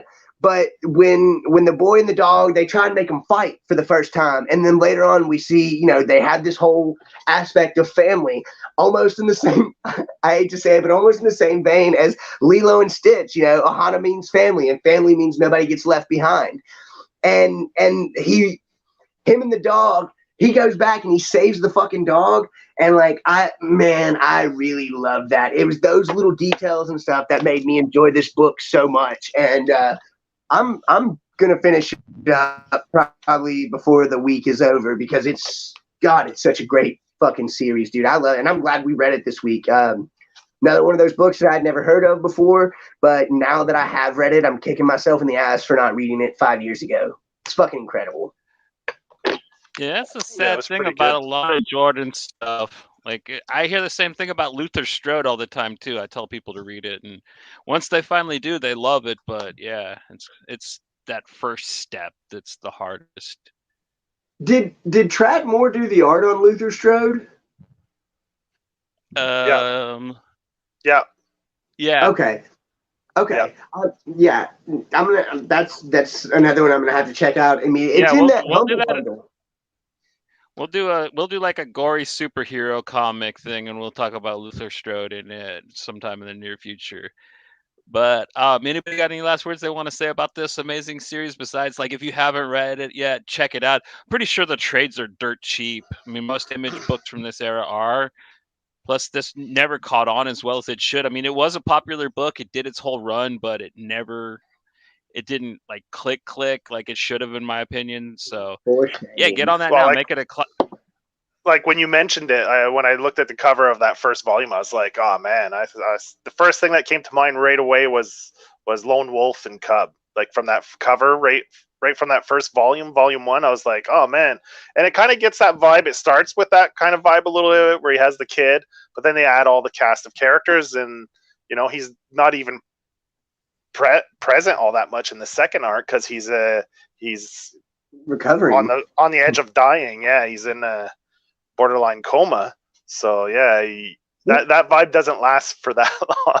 I will say the last thing I had to say on it, when the hippie guy and his orphan kids show up and they start taking shit from Jack, and then he gets back and the main dude is holding a fucking knife to No's throat, or a machete or sword or whatever it is, and calls Jack out on his fucking bluff, and Jack's like, all right, you got me. I thought that was such a fun fucking scene. I really did, because the guy had him dead to fucking rights the whole time. He's holding one of the orphans by the neck, and he's like, I'll snap his fucking neck. And he's like, no, you seem like a good dude. You're taking care of him on his deathbed. So obviously you're not going to snap his neck if I'll kill him. So just, whatever. And all the characters in this are so well done. And it's definitely, like you said, fucking read it, bro. I loved it. I absolutely loved it. My favorite book that I read this week. Right on. Agreed. Oh, I found that movie, that show I was talking about before. Stan Against Evil with Ian McGilly. Yeah, Stan Against Evil. That's another show I want to watch, but I can't get it around here. I don't know if it's because it's on Hulu or something like that, but yeah, that's the one I was talking about before. We're gonna get you a VPN, Joe. Don't worry. You'll be streaming. Yeah. I'm totally after this week. After this week with Y being announced, and it's on Hulu, and now Suicide Squad, because we don't have HBO Max here. We just have regular HBO. I'm like, fucking. I'm gonna get a VPN. If it makes you feel any better, the people who created the HBO Max app created the app with nobody's interest in mind. The app itself fucking sucks. But we can't stream. I can't stream FX. The only way I can get FX is through a cable provider or satellite, through a TV subscription. I cannot stream FX, any FX shows, unless they're super old, like Sons of Anarchy now, but that's what, 15 years old. Now you're getting on Netflix. You watch Legion? No, Oh, it's nowhere. You can't watch Legion? I saw the first season because we had cable, but then we got rid of cable. I recorded the whole second season, but then we got rid of cable before I watched it. So and I can't stream it anywhere because it's nowhere to be found. The only FX shows is like really old stuff, like Justified I can get, but I have to wait. I'm gonna have to wait 15 fucking years to watch an FX show. Like, what the fuck, man? I'm gonna die before I can watch Y: The Last Man Standing before I can stream that. Well, I'm gonna be on my deathbed as an old man.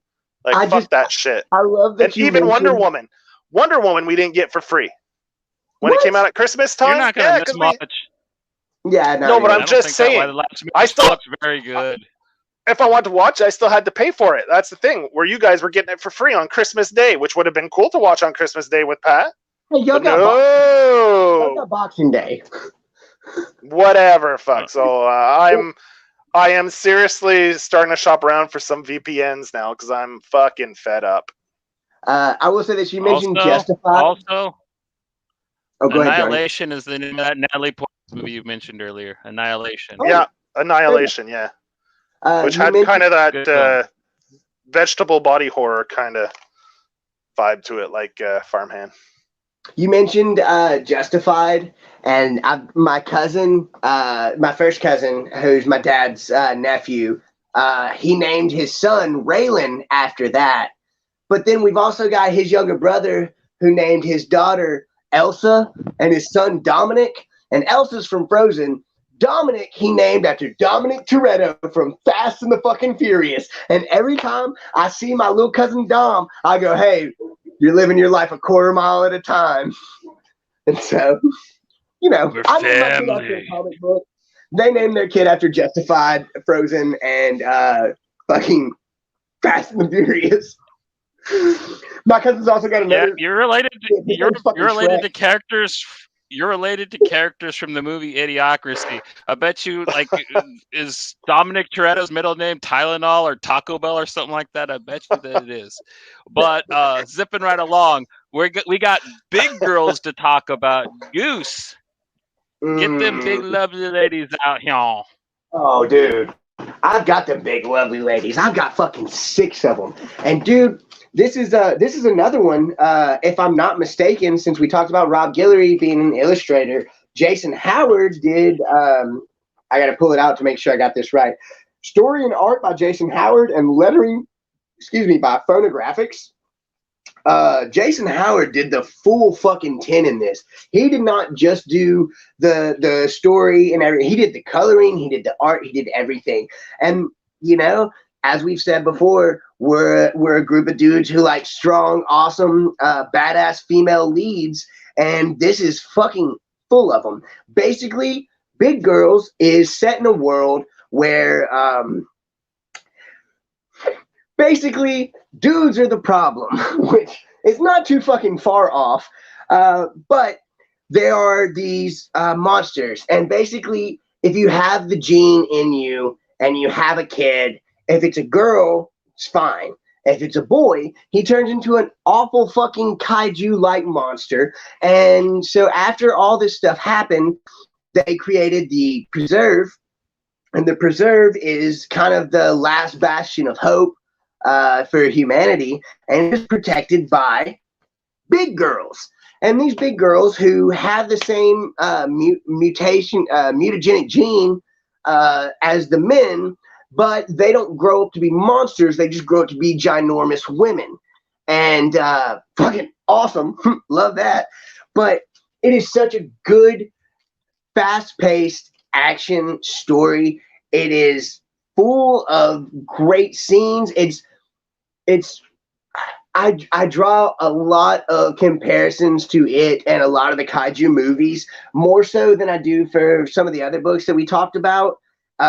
It does have the body horror. Issue 1, we're 5 pages in, and a 4-year-old gets shot in the fucking head, which that doesn't sound like something we should be clapping about. But look, it's hard to do violence against children. Damn Cursed Children did a good job with it, and I think Big Girls did an excellent fucking job with it. Well, yeah, it made a really solid point. Like you really saw Ember's humanity and just how bad the organization she was working for kind of is early in the book, which I think was a nice way to just kind of start hammering in that like the supposed good guys here aren't the good guys. Yeah, no, and I think that's a trope for a lot of these books where you get, the organization that's doing things for the greater good in the same sense of like Hot Fuzz, well, for the greater good. And they're not doing stuff for the greater good. They're doing good. Check out the new police officer. Have you seen his R's? Now, but no, I really thought that, like I was saying, it's a common trope where they're supposed to be doing things for the greater good. But what it really is selfish fucking means to an end. And when you learn that the guy who shot the 4-year-old in the head, who's leading Ember's group of big girls, when you see him do that, and then you find out like the woman who is the opposition, the antagonist, who is leading the fucked up kaiju boys, when you realize that him and her, the Jacks, when you realize that him and her had a history, and like the son that he lost is the same son that she lost because of her fucked up actions trying to cure him, it adds different layers. One thing I know that Joe enjoyed is we got some massive padingers in this one towards the end of the book. They were shaded out. Though. Joe didn't like it. He wanted to see them full detail, man. Show us those purple yogurt slingers, god damn it. the purple-headed warriors. No, this is the book that I picked up when I saw the solicits for it. I was like, okay, look, Goose loves big girls, bro. And this series did not disappoint. And probably one of my favorite things, I've got the single issues here. I need to get the trade soon because I hate breaking out my single issues. But one of my favorite things is issue 6, the cover of it.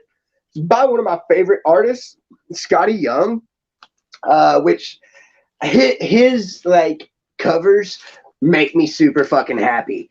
And that was, a Scotty Young cover on Big Girls was awesome. But the whole story itself is these big girls trying to protect the preserve and finding out what they're protecting is not good. You've got the Jacks who they are just these mindless monsters until one of them speaks to Ember. And that's unheard of. And everything from start to finish on this book was fantastic. This is the second read through of mine that I've done. And all praises to this book, dude. It was fast paced. It was fun. It had the kind of government. I don't want to say conspiracy, but like the evil meddling. Government overlords. Yeah, the government meddling. That's a better word for it. Thank you. The government meddling with not just DNA and people, but trying to preserve what they assume is normalcy. And then you see the scenes where they've like made the giant crops with the big girl's gene and shit like that. And then at the ending of it is so good when a lot of the books that we read don't have very hopeful endings.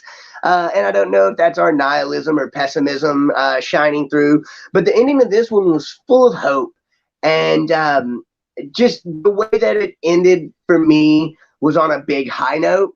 When a lot of the series, you look at Ember's backstory of how like her and a Jack ended up eating one of her dad's fucking cows on the farm, and that was basically the last of their food. And so the bounty program that this hierarchical government agency or whatever they are now put in place, like they paid off her father to take her.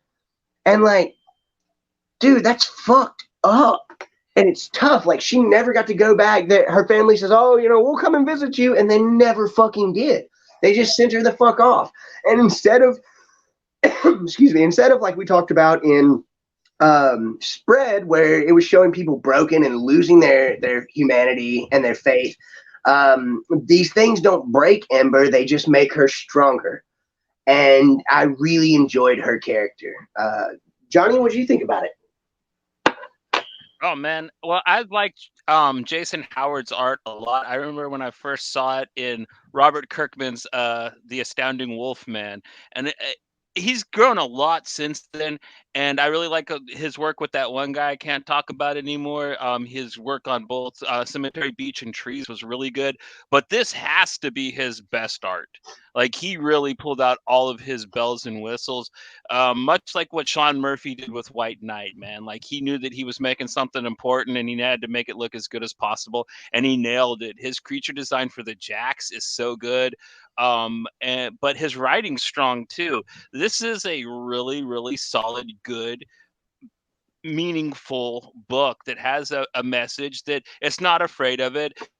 And yet it is a little preachy, but when the simp Jacks meet and start working with Ember, it was such a great part of the book. I was just like, dude, that is fucking awesome. And you know what I mean? It proves that dialogue is a option still in this world, which a lot of people don't seem to think it is. And I gotta appreciate him for putting that message out there that like just talk to each other, just talk to people.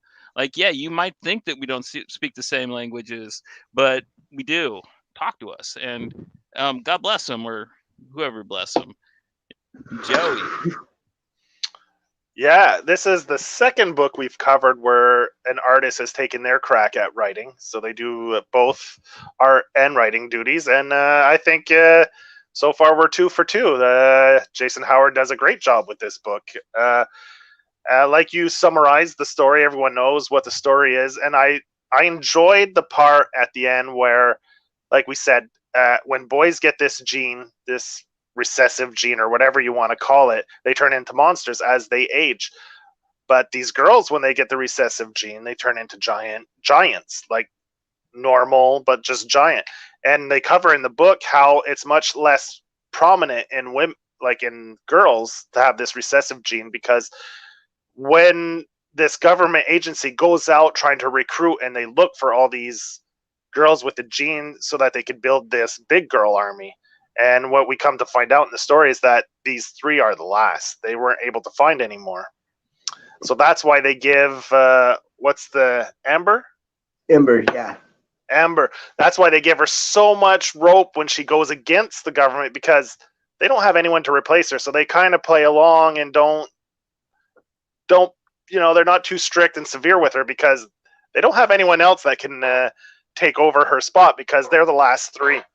And I mean, it's really interesting how it plays out. And when you go with her backstory, like you said, where one of her first encounters with a Jack isn't one of like conflict. They're both hungry and eating, and it's more like, you know, just camaraderie. Like it's just like her. It's hungry. It just wants to survive and live. And, you know, just because it's deformed and looks different doesn't mean it's evil, or, you know, they're like anything else. Like if you're not a vegetarian, you eat animals, right? Like, how is it any different when a creature like this needs to feed? It's like the animal kingdom. Predators eat prey. That's the way it works. It's just a part of nature. It's a part of life. And then, you know, unless, like Johnny says, unless you establish some kind of communication and rules, like these Jacks are just going in there trying to survive because they're starving. It isn't malicious. It isn't because they're evil. If they don't eat, they die. You know, that's it. And I think a lot of that they explain in the story, especially God, off the top of my head, I cannot remember the villain's name, the one that's leading the Jacks towards the end of the book. But no, like what point was I trying to make here?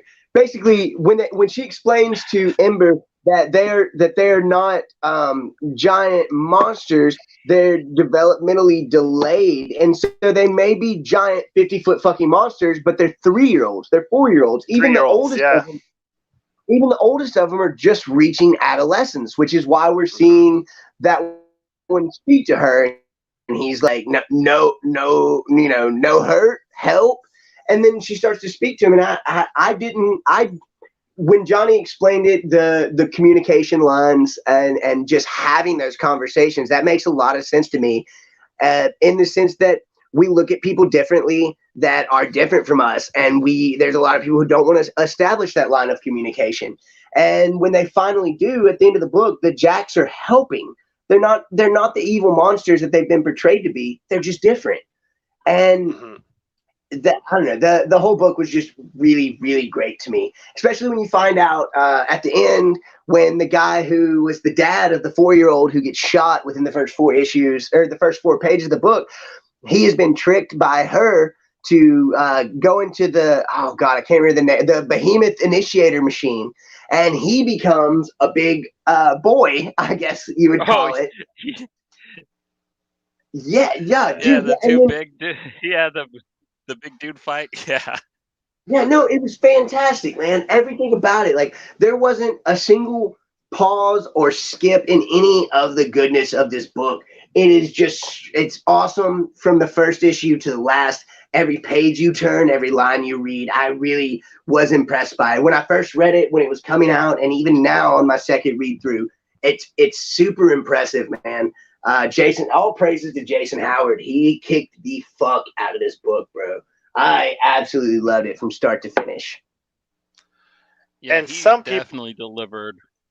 Yeah, and one part of the story where people are so ingrained to fight change that even when it's obvious in their face, they still are reluctant and are resistant to change. Like when you find out these Jacks aren't that bad, and she's trying to explain to them, and even who's the head big girl, like it takes a lot to get her convinced. Yeah, like Apex. Yeah, like it takes everything for Amber to convince her that, look, this isn't the way. But you're so ingrained and like unwilling to sit down and converse because you're so convinced that these people or monsters or whatever you want to call them are in your head. They're different. So that's it.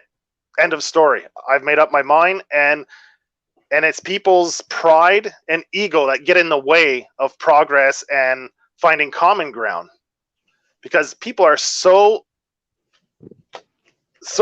unable to accept that they're wrong and own it, that they'd rather just double down and go even further in the wrong direction and make things even worse. And we saw that on another book we covered, one of our older episodes, the Daughter of Wolves. Like, yes, that society, they're doomed to repeat the same horrible, cruel patterns over and over because they just couldn't communicate. Unwilling or unable to communicate. They just, in their minds, this is bad, they're evil, this is what it's going to do. And the cycle repeats. And nothing ever good comes from it. It's just bad. Just pain, suffering, and misery comes from it. You mentioned Apex, and did anybody draw comparisons between Apex and Grace Jones? Because I absolutely fucking did. I thought of the chick from Black Panther, but like she definitely has the Grace Jones vibes going with her. So yeah, with the sort of, it's not really a flat top. It's like an inverse mohawk. I thought that was a badass look. But no, like you said, she looked like a Lego head. Okay, I see that. No, I really like this book a whole lot, and I'm glad we got a chance to talk about it. Because it's one of those that I didn't see a lot of people like ranting and raving about when it was dropping. And I was so upset because to me, like, it was one of the better books that I read of 2020 for sure. And so like, I'm glad we're getting to talk about it now. It's fan-fucking-tastic. And if you haven't read it, I would definitely recommend you trying it out. The trade is out. It's 6 issues. I think we're going to get some more arcs from it, or at least some more issues from it, because I kind of left it open-ended. But I would really, really like to see more of this for fucking sure. Yeah, I'd like to see Jason Aaron at least do more solo projects. Yeah, he came with the same fury that like Daniel Warren Johnson does with one of his projects. So like that's some strong working, you know what I mean, to be able to pull off that type of narrative and artwork at the same time. Yeah, I'd put this somewhere up with like Extremity, and yeah, by Daniel Warren Johnson. That was a Yeah, if kick-ass you like book. that kind of hardcore with some fun to it type of hyper fantastical sci-fi stuff, like yeah, you can't go wrong with this book, and it's just glorious to look at too. It's just, his art Yeah, shines in this damn thing. Jason Howard definitely did a good job. I think for his first book that he's writing, plotting and everything, it was really good. Definitely worth the read. He did a kick-ass job, man. And like I said, I'm glad we got to talk about this because it's one of those books, like I said, I just don't see people talking about enough. And it's a shame, man, because there's a lot of books that get a lot of hype and a lot of love, and some of them are mediocre. And that's not a slight towards anybody in the books that they like, but in my opinion, books like this come along few and far between. And I just, from start to finish, like I said, it was absolutely fantastic. One of my favorites.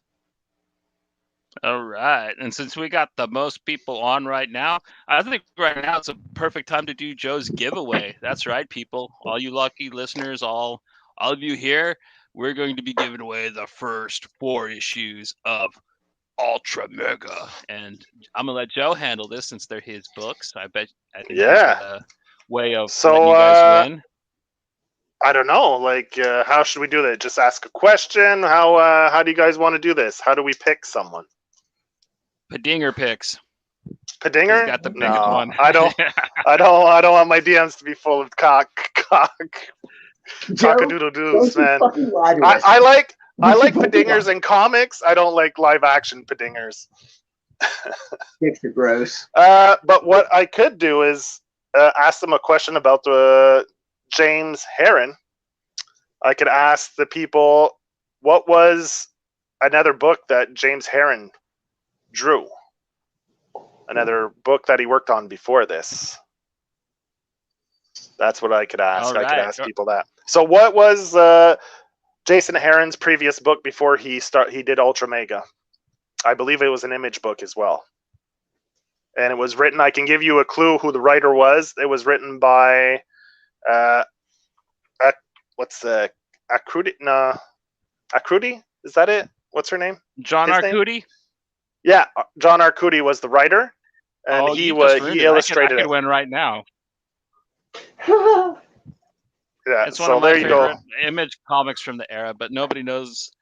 I don't think I've even talked about it in a video, but yeah, man. Yeah, if you could tell me what book he worked on previously with John Arcudi as the writer, then man, issues 1 through 4, A covers, first prints of Ultramega will be yours, which is a great book. If you haven't read it, woo! That's a $32 value, folks. These books are $7.99 and packed full of fucking content. 44 pages. 60. Yeah, they're the first. I thought it was 60 pages each. Well, no, 57 pages. Oh, 57? They're almost 60 pages each, so you're getting almost like 8 issues worth of comics here in these 4, which is awesome. Yeah. All right. So we'll let the people Google that, and while they do that, we could hit up the next book, which is the last one, right? Ultramega. Is that where we're at? Yeah. Yes, that's sir. The last one. All right. So next up, Ultramega. We'll be covering the 4 issues, written and drawn by James Herron. This is his first book that he writes. And the colors are done by Dave Stewart. Russ Wooton is the letterer. Let's see. Logo design is Andreas Juarez does the logo design. And Goose didn't mention it, but on the Farmhand book, the designer, it was Burton Duran. So I had it written, so I figured I'd just throw it out there because he didn't say it. All right. So All right, Ultramega, man. It's an image book. Great book. It's the story of. Wait, here I got a synopsis here that I'll read really quick off.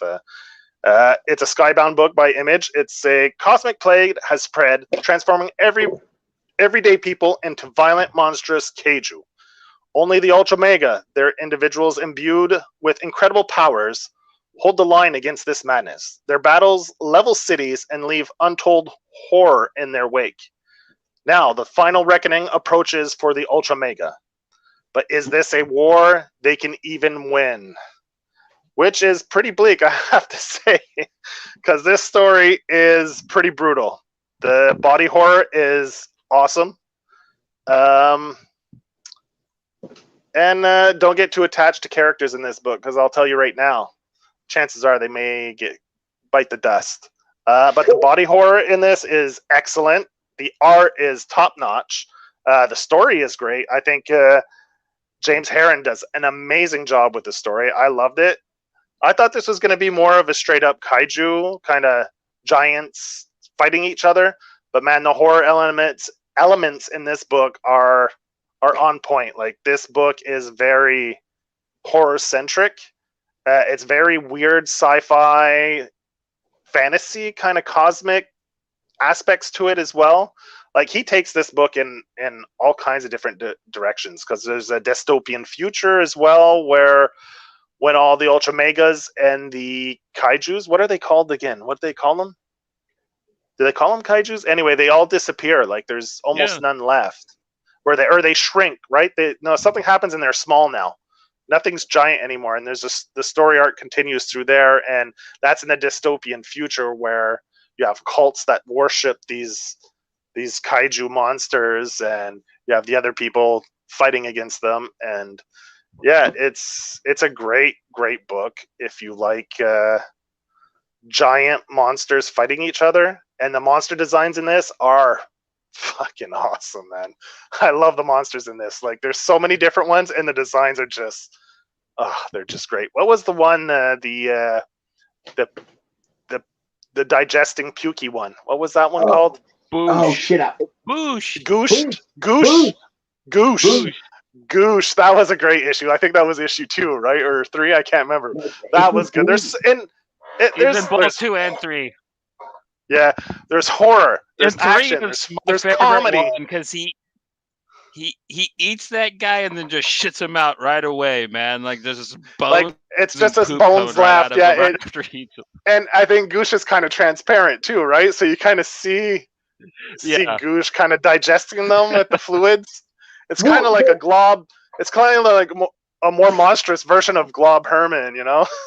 Well, when the thing that got me about that scene was, you have the people come out and they're holding this kind of like Coliseum, like gladiator type battle, and like the guys like, oh, we'll let the Ultramega pick the one that they want, and like the hard ass motherfucker that was telling the boy, like, you just stick by me, he goes, I'll take that one, and then immediately gets fucking eaten by him. And all I could think about was the scene in, I think it was Rush Hour 2 or Rush Hour 3, where Chris Tucker's like, yeah, this motherfucker right here. And like talking about he was gonna fight him, and then the dude stands up and he's like 7'2". Dude, I laughed so hard at that. Oh my god, it's so good. I love Goosh. Anyway, keep going, Joe. My bad. No, it's all right. Like, we've touched on this book a few times before, so I mean, we're definitely going to repeat ourselves a little bit, from previous episodes. But yeah, the action in this is great. The fighting. The scenes are amazing. The pacing is good. They're brutal. Like, there's a lot of body horror in this, like, just from the fight scenes, like losing limbs, disfigurements, like arms that are broken but are just hanging, stuff like that. Like, I mean, and the battle scenes are extremely brutal, man. It's not for the faint of heart. People take a beating, and they keep coming, and it's so good. It's so good. I can't recommend this book highly enough. So what do you guys think of it? Oh man, I didn't know what to think. I remember the first time you had me read this. I think it was for the pilot episode we talked about it the first time, and Okay. I did not expect the book to be what it was. I thought it was going to be, your typical Ultraman-esque, Sentai hero fighter, Tobunatsu type shit. But no, this thing is brutal. Everybody gets mangled and butchered. Like, even, yeah.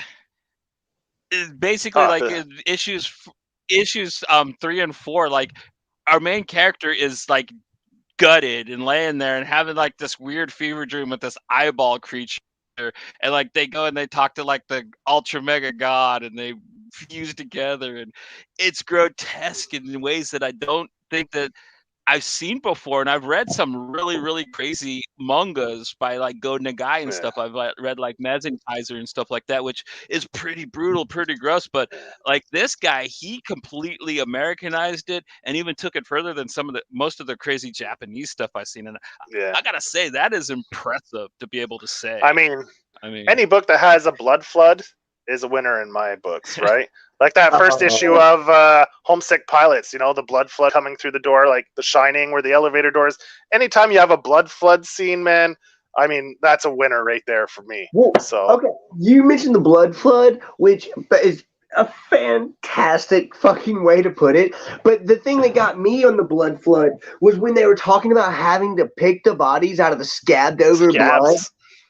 Oh man. Yeah. And that scene where the mother saves the kid and she's drowning, and then it's all like the scab, it scabs because the blood turns to a scab, and she's caught in the scab with the baby kind of just above, like the scabbed over flooded blood. It's just beautiful, dude.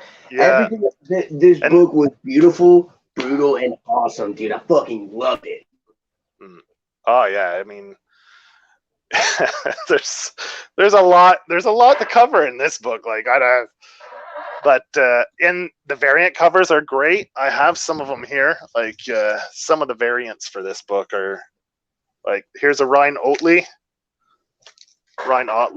That one was great. Love that cover. Damn. Just pulling the tongue out from the kaiju monster. That's fucking awesome. Yeah. That's Jenny Zero. I don't know who this one was. Anyway, you got this one's all right. I was picking up all the ones that were like more or less. Oh, Trad Moore did one. Oh, it's got a variant there of issue 1. Gonna have to seek those out. Yeah. Shit, where's the other one? Oh, I guess that's it. I have a few. Oh, I had another one by Ian Bertram. That one's pretty cool, where he's leaning in the buildings with his arm cut off. That one's nice. I don't know where. Art. Yeah, he does a variant for issue 1 or 2. I think it might have been issue 2. Anyway, I don't have it next to me, but the variant covers on this book are awesome too. Oh yeah, I had a black and white one. Oh, here we go. Found them. Here we go. I knew they weren't too far. My office is a wreck. I've got the Virgin black and white. Fucking sick. Yeah, that one's nice. That's a.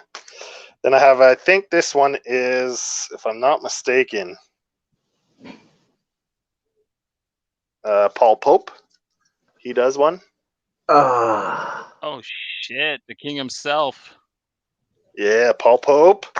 And is this one another Otley? Who does this one? I don't remember. I think it might be another Ryan Otley, or is it a Harem? Or it might be James Heron. Just he did a variant cover himself. This one's pretty sick too. Like I'm not a big variant. I only buy variants for books I really love, and man, I think this is the most variants I've ever bought for a book. The only other books that I would buy variants for by the truckload is Red Room, which I have, and 2 Dark Horse books. But Dark Horse doesn't really, they don't dabble in the variant game all that much. Jenny Zero, I don't think, had any variants, and Orphan and the Five Beasts didn't have any variant covers either. So I don't know. I just don't think Dark Horse dabbles in the variant game. And you know what? To be honest, I think it hurts them, because these No, stupid no. variants is a gimmick that hypes a book up, even though it's good or not. Like, look at, I'm not saying Ice Cream Man isn't a good book, but that fucking book comes out with so many variants that this book lives off the hype of its variants more than the actual content in the book itself. I will say this about Dark Horse's variants. I've gotten very few of them, but the few that I have are super like because they're so sparingly doing variants. When you do get a variant, I think the ones that I have are all Hellboy ones. Hellboy and Young Hellboy, I have a couple of variants for, but like I'm not the hugest fan of variants myself. I will buy them if it's something I absolutely want, but no, like that. It's a cash grab for sure, but the hype of some of these variants, like I see that haha #1 and that I Breathe the Body, and I have both of those. Shout out to Surge for that. But no, like the variants for this book like look badass, and Paul Pope did one, and Johnny has already told me, aka Milton has already told me that he's gonna come down to Texas and murder me for that Paul Pope DKNY jacket that I purchased not too long ago from the 2008 collection. But no, dude, those are fucking. I'm not gonna murder you. I'm gonna leave you looking like how Biomega or Ultramega looks in at the end of issue 4. You're gonna have like one stabbed out eye and like that big fat lip.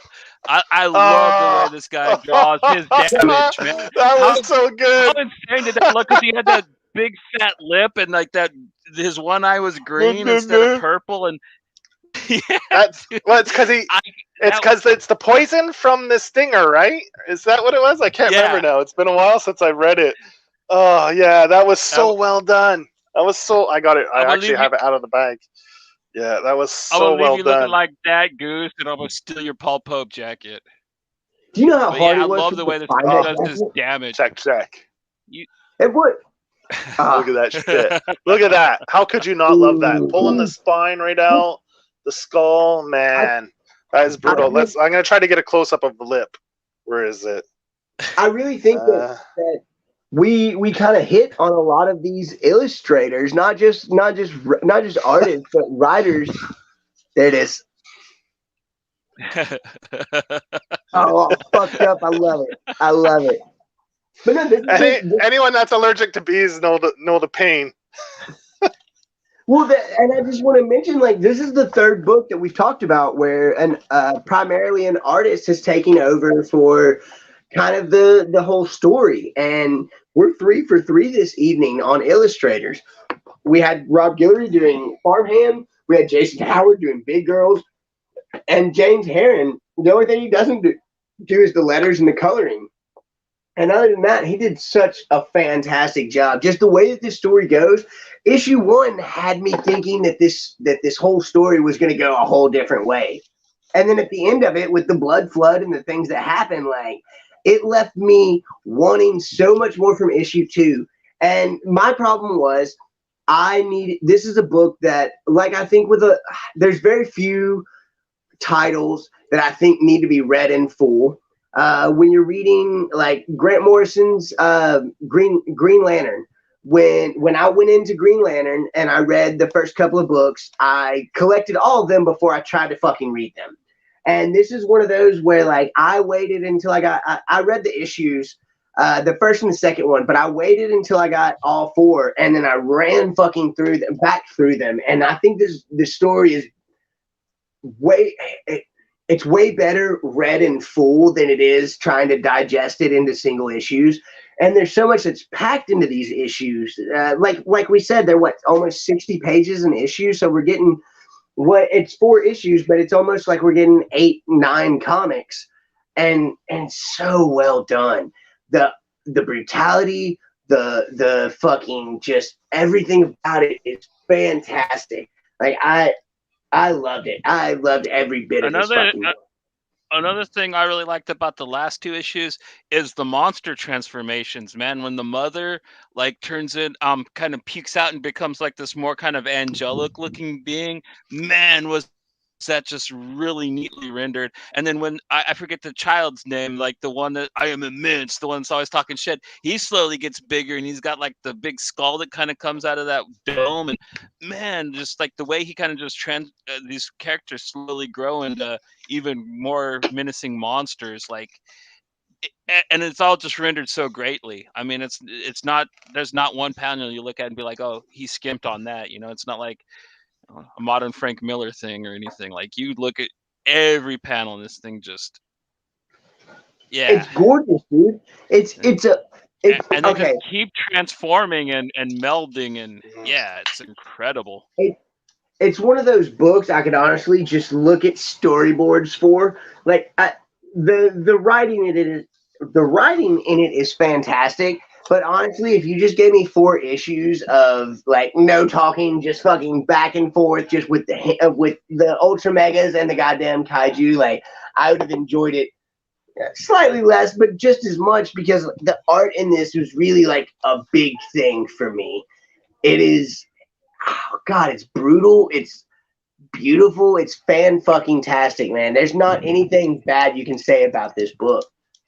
From start to finish, the story's cohesive. The art is beautiful and fantastic. Like oh man, it's such a good fucking series. I'm excited for more, and I really hope they keep doing these almost 60-page issues, because although they are $7.99, they're $8 an issue. You don't feel like you're getting gypped on the price. Where DC's kind of set up a model where they're doing $5.99 issues, and you're getting maybe 40 pages with a main story and a smaller like backstory.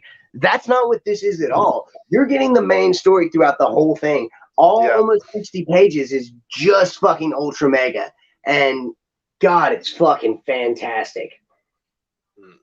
Oh, it's great. If you like action-packed books with some horror and some brutal fights, man, like I can't stress enough how brutal these battles are. It's they paint the streets in blood. Man, Joe's giving you a chance for free in the chat right now. Joe, repeat your question really fast. What was the previous book James Herron worked on for Image, written by Akrudi? Akrudi was the writer, and he teamed up with James Herron as the illustrator. It was his previous work on Image before he did this book. And if no one gets the answer in the chats, I'll repost it on. I'll go on Twitter and ask the people on Twitter. Yeah, I'll go on Pink Buzz Twitter. I'll post it there too, but I'll make make people jump through hoops a little more on there if I have to go there and do it. Yeah, we'll get a harder question because this one is easy peasy. I knew this right away. Yeah. You guys are lucky. I already own these issues, and I don't want to. I did. I knew it too. I mean, but you know, like I think this is gonna help James Herron explode, right? He's gonna become a much more recognizable name after this series, because I think people caught on a little late, but once the people did catch on, the word spread like wildfire. Like a lot of people didn't know what it was and weren't sure, but once slowly people started picking up and reading it, and everyone I've talked to that wasn't sure, they picked it up, they read the first issue, and they're like, man, I got to track all the issues down. Like I haven't heard anyone that's actually read the book hasn't liked it. Anyone who's read it has actually liked it. So... Well, we know one person, but we're not going to bring that up. We had to talk about that the last time we talked about this. I'm not going to talk about the stupid conflict at the beginning of the book's run, but whatever. Like this thing is, I don't even know how to put it. Like once again, like this dude is on like that Daniel Warren Johnson level. Like he is an artisan. Like there are a few of them that are around right now, but like he knows how to just deliver the entire picture really easily. Like I almost hate him how easily he makes it look to do a book like that's this complex and this well drawn all by himself. And like, look, I'm not even putting out a skimpy 22 issue book, 60 fucking pages a month, pal. Have fun. Like I'm like, dude, you are you make it too easy looking. I think that's a great comparison, Daniel Warren Johnson. Like if I compared it to like the brutalness of that we get from, let's say, Dead Earth. Like, I mean, this is definitely up the same alley with like a lot of the designs, like, I mean, it's just great. Like, definitely a great comparison, Dennis Warren Johnson to James Herron. Yeah. Well, they kind of got the stretchy characters too. Like, there's a certain kind of stretchiness to their action. The long limbs and the with the extreme proportion, like extreme perspective, where the fist and you get and I mean, it's great. It's so effective. Like I think you open it and you almost get it like on any page. There's one part where he has his fist out, and it's so well done. Like, where he snaps his leg. Yeah, and the motion, kind of like Warren Johnson too. Like, you get the action lines in it. Like, he does action so well. I mean, there's so many great pages, but just like where he snaps his leg. I mean, the fights are brutal. Bam, snap, just dragging him through the streets. Get big pages, tons of action. It's great. Love it. Yeah, it get some double splashes in the issues, which you don't end up thinking you're getting ripped off, even though you get a couple double splashes, because, like I said, 60 pages an issue. So, and they look good, man. Like the rest of his art, his double page splashes are fucking gorgeous. Yeah. Yeah, it was one of my favorite books of the past year. Like, I got Jenny Zero is on the list, which I guess it's going to be a kaiju year for me, because I love those two books. Those are two of my favorites. So, and Big Girls, I read that one. That one was pretty good. Those are some kaiju big characters too. So, who knew? I didn't know I would enjoy it as much as I did. But I don't know if these books are typical of like the kaiju genre normally. But man, I dug those three. So maybe I'll start digging. Maybe I'll pick up a few Marvel Ultraman books and see what that's all about. If you don't read Marvel's doing Ultraman. Yeah. Okay, here's my deal. It may have gotten better, Joe, and I'm not talking shit about the people who worked on it, but the Ultraman like introduction that they did, which was like a 60-page issue, I got the Rise of Ultraman. I got really excited about it. It's 60 fucking pages of no goddamn fucking Ultraman. I literally dropped it after that fucking issue. Now, here's the deal. Okay. You start at Trials of Ultraman and tell me if it's good, and I'll pick back up on it. I was very upset. As a big fan of Ultraman, I felt really like it's the same way I felt watching Ang Lee's Hulk movie.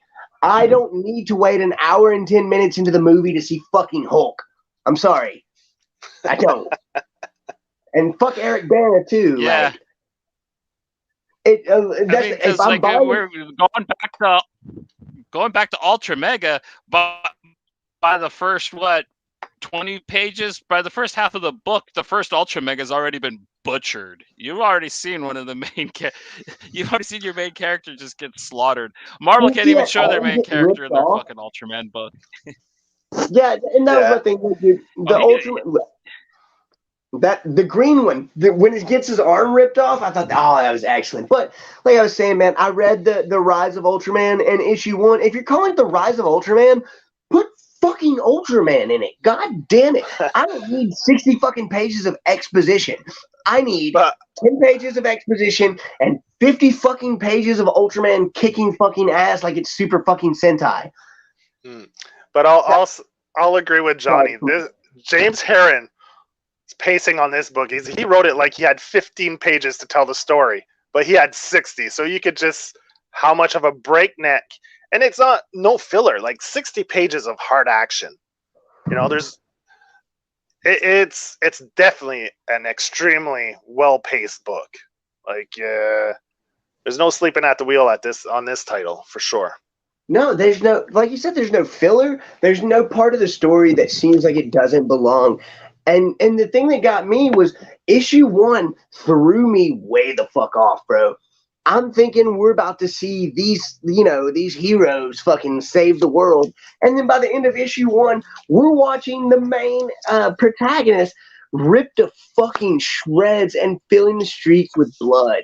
And bro, when I saw that, I went, okay, I need more immediately. And the book delivers like the fucking postman, bro.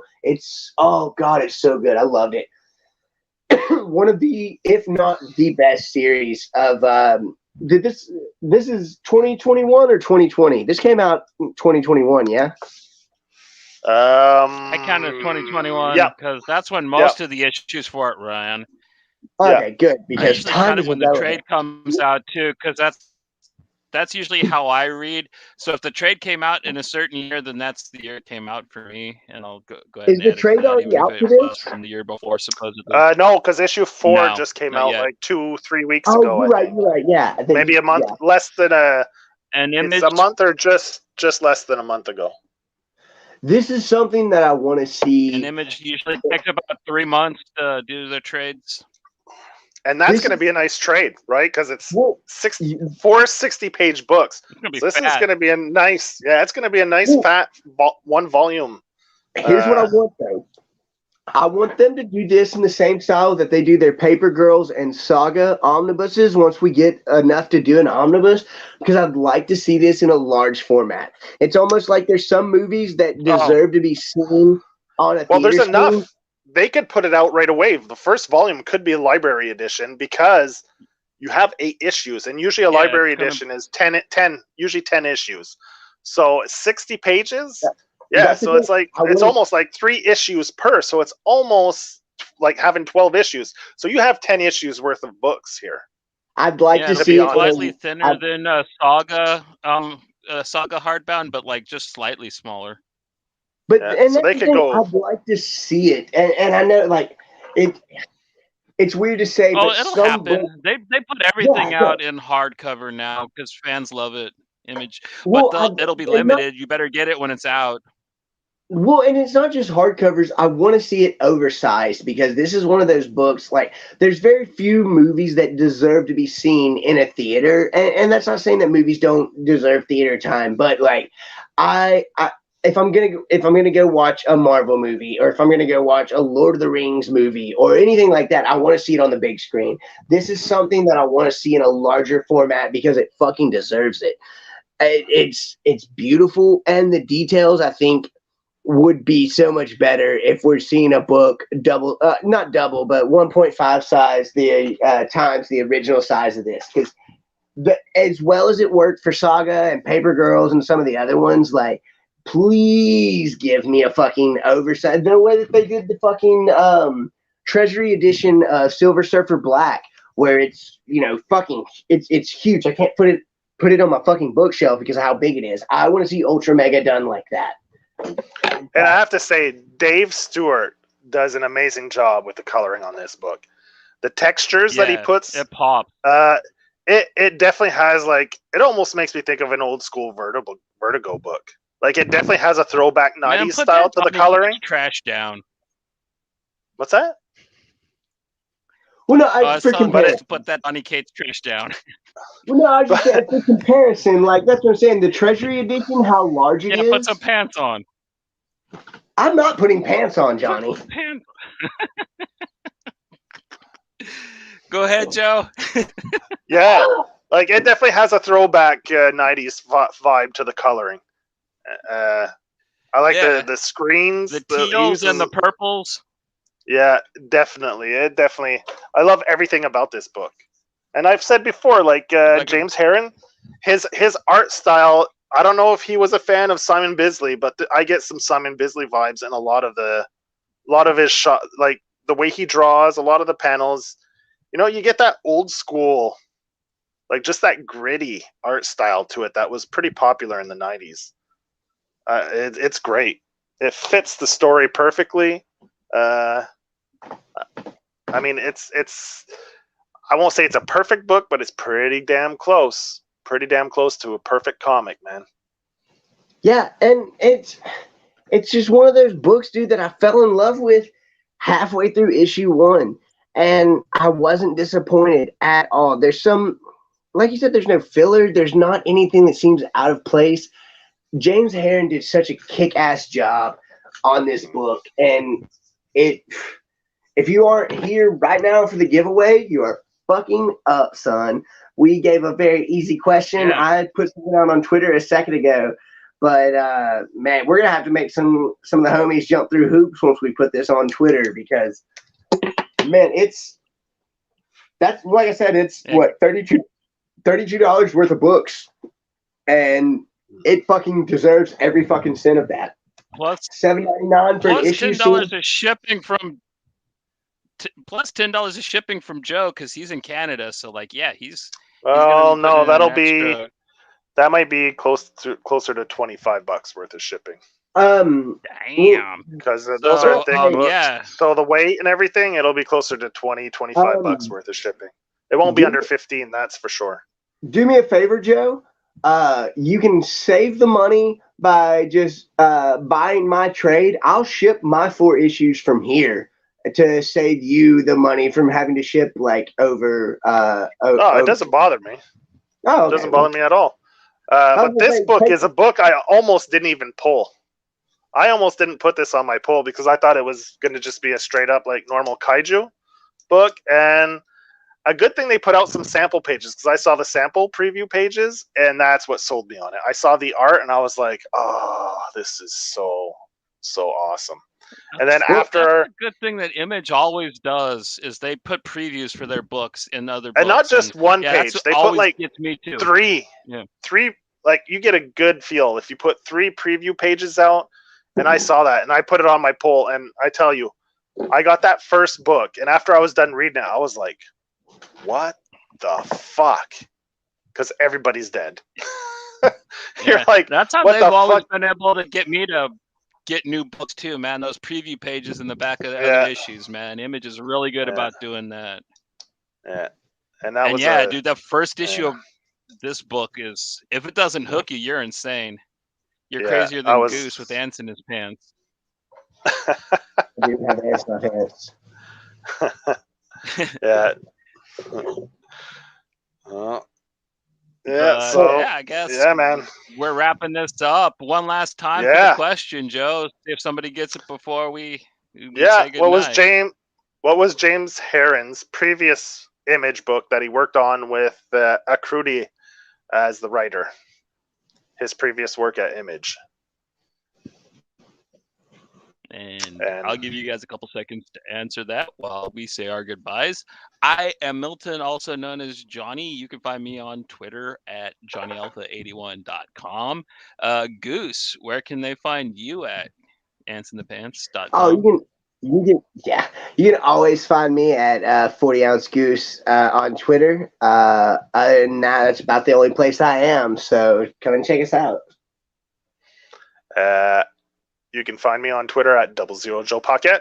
That's where I spend most of my time on social media. And man, I just enjoy chatting and shooting the shit with people over there. So, you want to talk comics and have some fun? Twitter? Yeah. Yep. Go ahead, Johnny. The show also has a Twitter at the Pink Buzz at twitter.com. You can hop on there and just send general messages, send requests, recommendations. Like, we're down to like hear you guys and cover whatever you would like to hear us speak on, because we do think of some killer topics, but every now and then we do find ourselves scratching our head. So go ahead and hit us up. You can also leave comments down below, and if you feel so inclined, you might like and subscribe the channel too. That helps us out a little bit, I guess. I don't know if we'll ever make money off this damn thing. Who cares? But we want to know if you care if you like what we're doing. So let us know. And Goose, you had your finger wagging. Oh no, I was just saying, follow the Pink Buzz, smash that like button, comment, tell us what you want to hear from us, and we will deliver, like the postman. I picked up last week. I ordered Black Hole, and let me tell you, if you want Padinger recommendations, go pick up Black Hole. There's a bunch of Padingers in there, man. So That's I'll leave Oh, I'll leave the viewers with that note. You want some padingers in your comics? Go pick up Black Hole. Yep, I think padingers like black holes, so yeah, that works. And this is the Pink Buzz, a product of graphic vandalism. So that means don't stop reading, don't stop watching awesome music, and don't stop supporting excellent films. Until next time, laters. Have a good